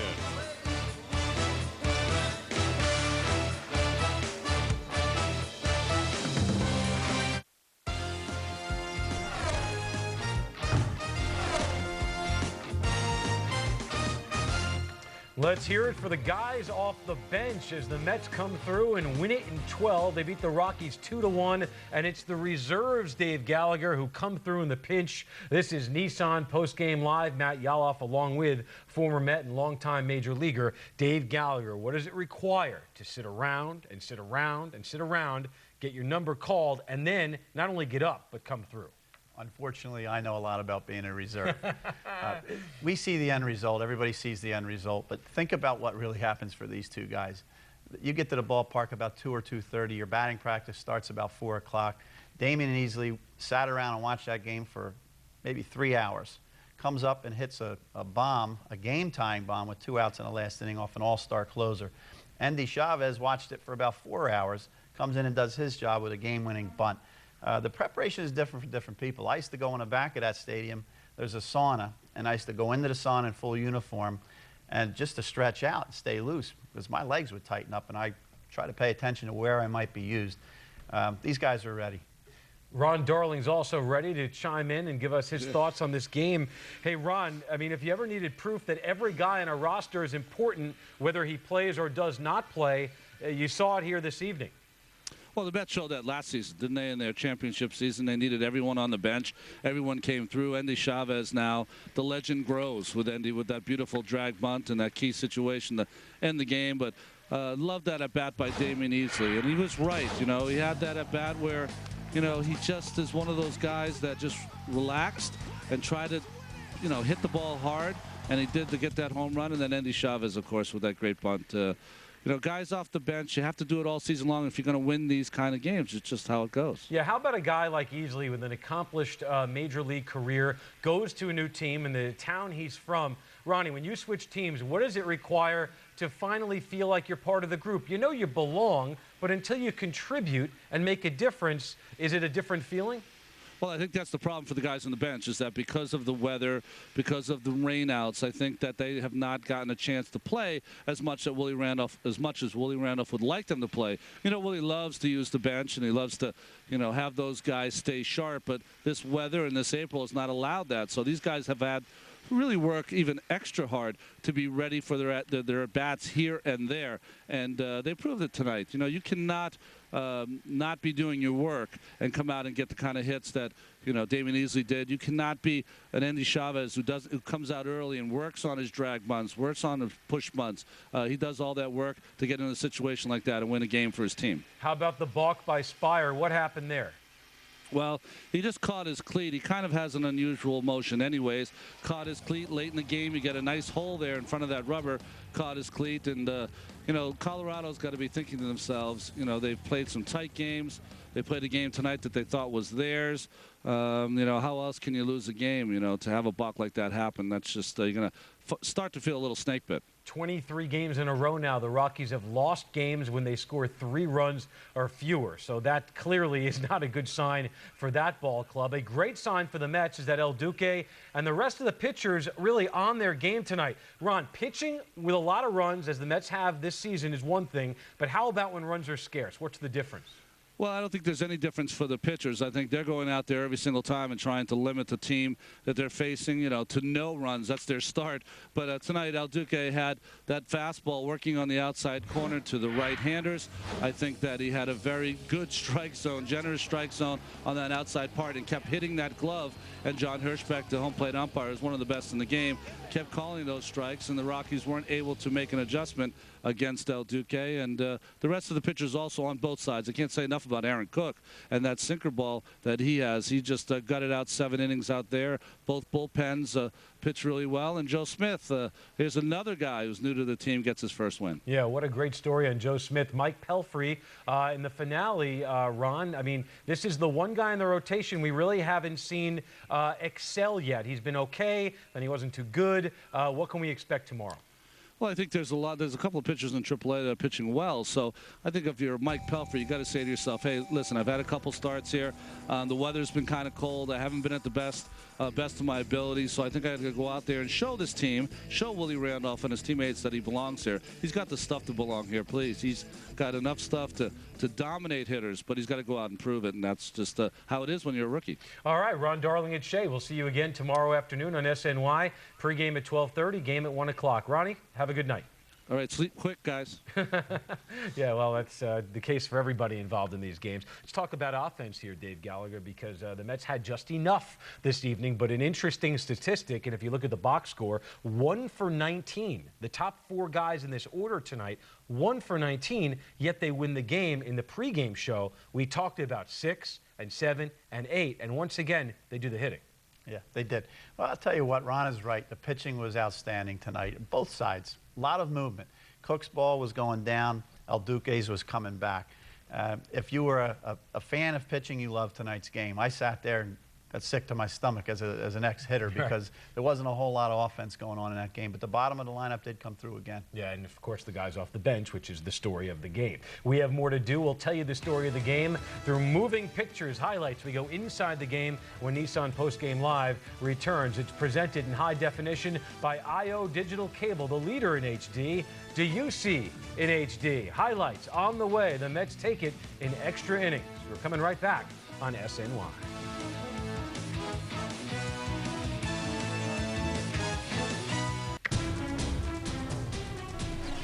Welcome back to Nissan Postgame Live. We go inside the game now. Dave Gallagher, Matt Yaloff with you here on SNY. Mets and Rockies. Mets 14-1 in their last 15 against Colorado, playing at Shea. Orlando Hernandez. Top of the first, Jamie Carroll is looking. Garrett Atkins and El Duque is off to a fast start, a 1-2-3 inning. Bottom of the first, Aaron Cook on the mound for the Rockies. Jose Reyes leads off, the grounder to second base. Check out Jamie Carroll. Nice little diving play there, Dave. Underappreciated player, consummate pro, keeps his mouth shut, plays hard. Bottom of the second, David Wright at the plate, hitless in 15 at-bats coming into this one. First pitch, David Wright sees, breaks his bat on an inside fastball. I think he just came into this game and said, I'm giving up the inside part of the plate to work away, think away. And he stays inside that pitch, drives it into left center for a base hit.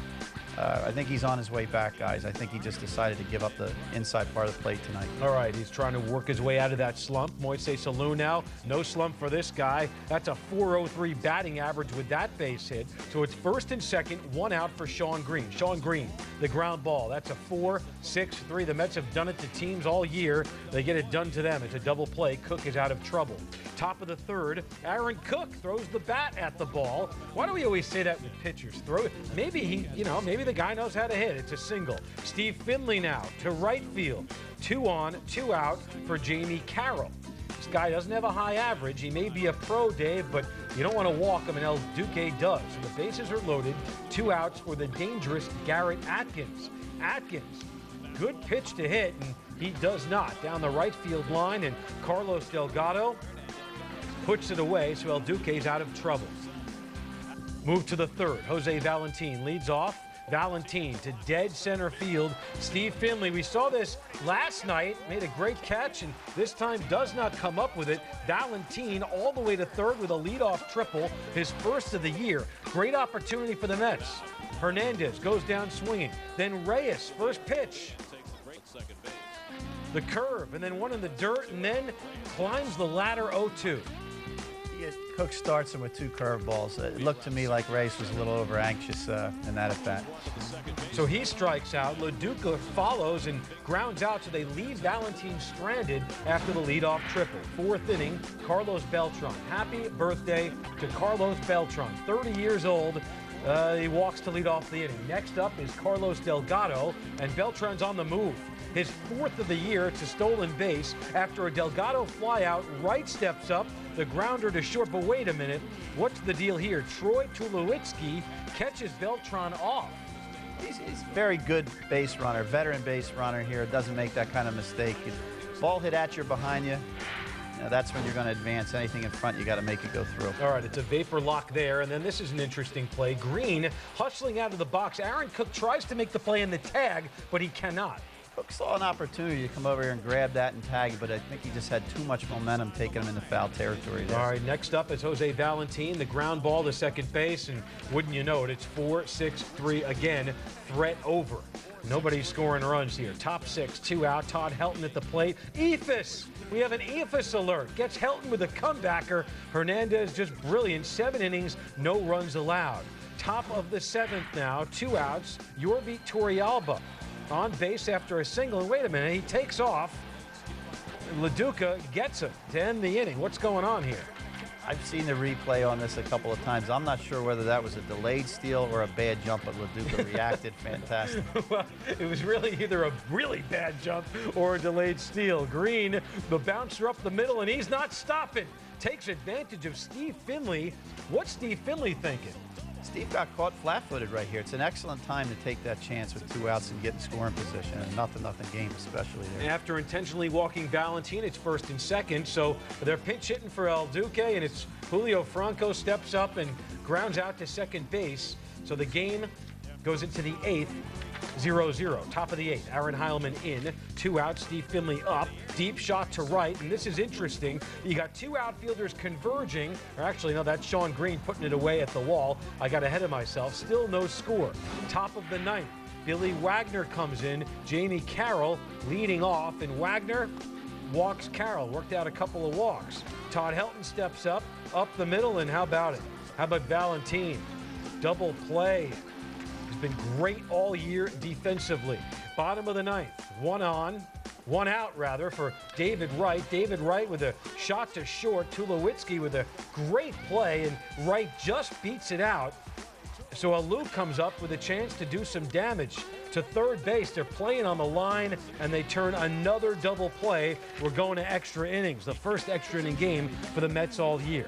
10th inning, Billy Wagner, 2nd inning of work.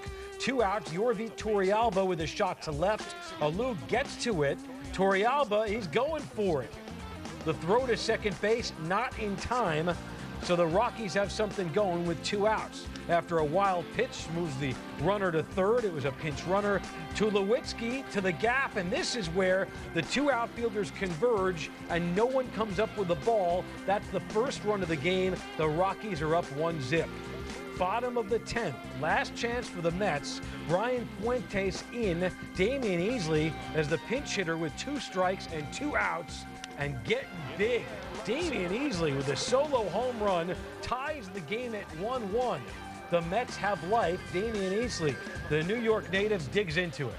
Damien's another ex-teammate of mine that is still playing, and I'm 10 years retired, but he can hit a fastball. He can still hit a fastball. 11th inning, Paul Duque singles to left. Endy Chavez comes in to pinch run. Up steps Carlos Beltran. Here comes Endy out of the gates. We haven't seen all that much of him this year, as we talked about with Ron Darling. That's Carlos Beltran to center field, doesn't get all of it, so Beltran's out. After a David Wright walk, Ryan Spire comes in to face Alou. or that's actually the Delgado there, and it's a line drive to first base. They get one out of it, so it's first and second. Now here's Alou with a ground ball to third, and that's a force out, so the inning is over. Bottom of the 12th, Shawn Green leading off, works out the walk. Next batter, Valentine, bunts Green over to second base. We have ourselves one out. Pinch hitter David Newhan with a chance to be a hero. Another guy coming off the bench, and this is where Spire balks, so Shawn Green over to third base. There's Newhan, there goes Newhan. Strikes out swinging. So it's man on third with 2 outs. Endy Chavez comes up. This is where Endy Chavez gets creative and uses the legs. How about this play, Dave? I mean, talk about good timing and taking advantage of your assets here. Not the easiest pitch for him to bunt, too. I mean, he wants to take it with him. It's a breaking ball down and in, but the guy, that's part of his game. It's the biggest part of his game. Fantastic job. You know, we talked about being ready when you're called upon. This guy is just, it's amazing. He goes from the Nationals, he goes to the Phillies, never finds his niche. This was a story all last year, but here's a guy who really has excelled under Willie Randolph. Yeah, I think Willie's an easy guy to play for. I mean, he is a player's manager, but he has that line of discipline and respect from his players. But I know he's happy that the bench was able to contribute and keep everybody happy early in the season. So the Mets win the game. They improved to 13-6, 2-1 in 12. And the Mets pen, let's not overlook this here, they gave up 2 hits total in the final 5 innings of work.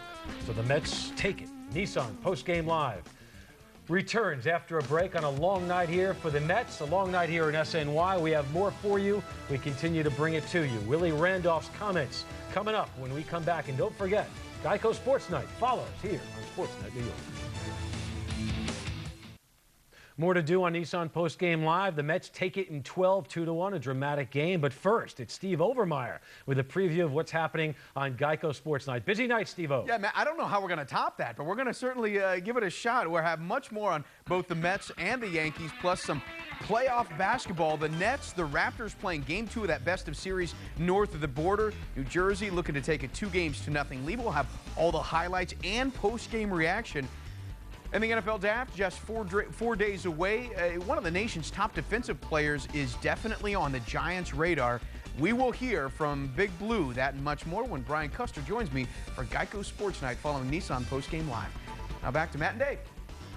All right, thanks a lot, Steve Overmeyer. Willie Randolph's crew retains first place in the NL East. The Mets win in 12. The Braves win as well down in Florida. Willie Randolph now with his comments following today's victory. Yeah, that's one of those Field 7 plays right there, where that's what we were doing, working on bunting, and he pulled one out of his hat there. It was a great play by him, and you know, our bench guys, they're always ready to play, man. You know, easily came up with a big home run for us, sent it into extra innings, and just a great pitching matchup, great pitching duel. Kid, Duque was outstanding, and the other guy was just as good. He had a great sinker tonight.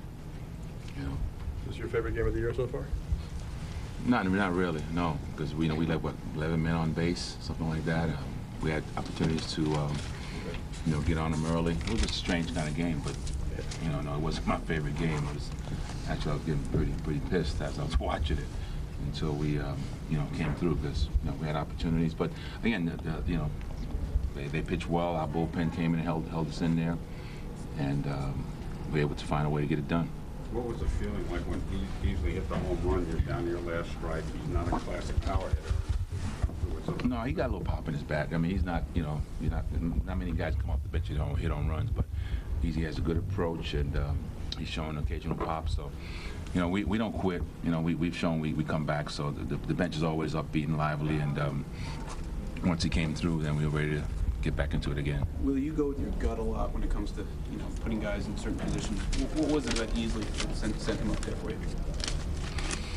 Well, you know, in that situation, he was my only guy, really. I mean, he went from the right side. I mean, it wasn't much gut going into that one. He's one of my pinch hitters off the bench, and I used Franco earlier in a situation where I felt he would come through for us, and, you know, it's nice to have a strong bench. Am I right in saying that when Endy pinch ran, you had a choice for taking him out of the game or Beltran out of the game, and you took Beltran out? Is that? No, I wasn't going to take Beltran out at all. I was, you know, the way they any kind of, you know, evolved, you know, and you really don't want to take one of your big guys out, but, you know, I just felt like if I'm going to use Endy for defense, it's going to be either for Green or Lou. I haven't done much for Lou this year, but you know, I just felt like we didn't hold him close, and you know, and he still is a good offensive player. He can still get it done for you. So I didn't want to just waste him there in that situation. I felt like in that situation, he's a little faster than Newhan. Newhan's really out pincher off the bench, and he can do that, but he's not, you know, the guy that's getting paid to do that. So that's why I decided to go with the guy with a little more speed. And then if we got back to the end of the lineup, I could put him in for defense and just double switch. Well, actually, it wasn't a double switch, but keep him in the game if Lou or Green came up. Do you ever remember being in a game where there was a walk-off bunt to win the game? It's been a while. I can't say I have really. It's been a while. I'm sure I've experienced it before, but you know. VJ Surhoff against Spaghetti. Yeah, Surhoff. Yeah, that's probably true because Surhoff was good at that, and not that I remember it, but I knew you would. You know, it happened. Go with them, pissed. Yeah, well, Surhoff's good at that, but and he's a smart player, man. He just knows how to play the game, and he caught me a little by surprise. I had a feeling he was going to just put the ball in play in a hole over there and just get a hit, but that was just as nice. Talk about Duque tonight, strong performance. Well, you know, he's a master when he's on, and he was outstanding. Just kept throwing his strikes early in the count, using his curveball real well, and keeping them off stride. You know, they're a fastball hitting team, and he was able to exploit their weaknesses with his off-speed stuff. It was short, but he was good. It was good. A nice bounce-back game for him, you know, and that's what he needs to do for us, come in and get quick outs for us. He was aggressive coming after hitters, and that's what he needs to do, not pick around with them and just go after them with his stuff. All right, Willie Randolph, pleased with the win, but not completely pleased with some of the missed opportunities. They left Valentine on third with nobody out. Carlos Beltran with the base running mistake between second and third. Talk about that a little bit. Yeah, I'd like to talk a little bit about the Jose Valentine triple. And Willie was a little bit irritated about maybe earlier in the game, a couple of missed opportunities. Valentine leads off an inning with a triple. El Duque strikes out, and I think nobody's really counting on him driving in that run. But the Reyes at bat, he looked a little bit over anxious, and sometimes we as fans, we look at this guy and say, here's a superstar in the making. But he's still a young player, and that's the scary thing about Jose Reyes is he's going to continue to get better, and a little bit of experience in that situation, he won't be overreacting and over anxious, and he'll start having better at bats even in that case. All right, so they go past the missed opportunities and they still come away with the win. You're going to hear from the starting pitcher, Orlando Hernandez, who's just been fantastic this season. You'll hear from him when we come back on Nissan Postgame Live. Don't go away.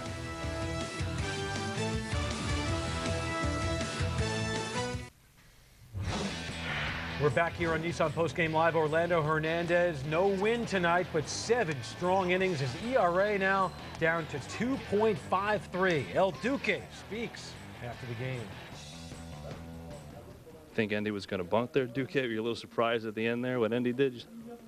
No, it's the game. No surprise. The game, he tried. It's good. He doing in a good time. That's it. It's a win. It's important. I'm happy. I don't know. Okay, what do you think of your start so far this season? You happy with the way you pitched? Yes, I'm happy. I'm happy that my team is a win. I'm feeling good. I throw. Same the other game, the game before. I'm happy. I throw every pitch. That's Orlando Hernandez. Didn't even take the little phone off the ear, did he, Dave? No, I kept the Bluetooth. He's on the move. He's a man on the go. How about the Mets pitching tonight? In addition to Hernandez, Heilman, Wagner, Schoenweiss, and Smith, all these guys stellar. Wagner gave up the 1 run, but this team ERA, the lowest. It's pretty amazing when you think about all the question marks, at least from the outside, heading into the season. So that's the pitching story. As far as the play of the game story, we turn to the one and only, Endy Chavez. Here it is, 12th inning, laying it down. A tough pitch, by the way, to Bunt, and Bunt fair, but he gets it done. Shawn Green scores the winning run, and then just a few minutes later, Shawn Green speaks to the media in the locker room. No, not really. I mean, you know, he also doesn't want him to slap one by him, so he's, you know, in that situation, I think if a guy's going to drag, most of the time it's going to be towards second baseman, and it's a perfect bunt. And how many times do you see that play to end the game? Yeah, you don't see that very often, and I mean it was just an incredible game for you know, the way everyone pitched, and for Easy to come up there and you know, against a tough pitcher and hit that big fly. You know, it was you couldn't write up a better script. Is that something he probably calls him, he just does on his own? I mean, probably The bunt? Yeah. Yeah, no, that's on his own, and you know, I was on third. Sandy kind of gave me the heads up, said, hey, you know, he might try it, so be ready, and Sandy was right. Yeah, Sandy Alomar was right, and Endy Chavez was right on. That's Shawn Green after the game. Shawn Green, you know what? You can't ask for anything more from Shawn Green. 2 for 4 tonight, hitting .342 on the season. This type of win, an extra inning win, a low-scoring win, what does that do for your team as opposed to, say, an 8-2 win where you kind of know the outcome before it even happens? It's an awesome win. I think it starts to give you that feeling in a clubhouse that maybe we're a team of destiny here. We have some good chemistry. We're winning close games now. We've won the games we're supposed to win. On the other side of the ledger, though, you have the Colorado Rockies. And to lose a game like this that's so close, it's devastating. They haven't had much luck at Shea Stadium, and this is a devastating loss that they got to go home, sleep quick, and get back in here and do it again tomorrow. Yeah, and we're going to do it again tomorrow as well. That's going to do it for Nissan Postgame Live. For Dave Gallagher, I'm Matt Yaloff. We'll be back tomorrow for North Fork Bank pregame at 12:30. Geico Sports Night coming your way next. Brian Custer, Steve Overmeyer waiting in the wings, chomping at the bit. They got the scripts, they got the highlighters. He's chomping, I'm telling you.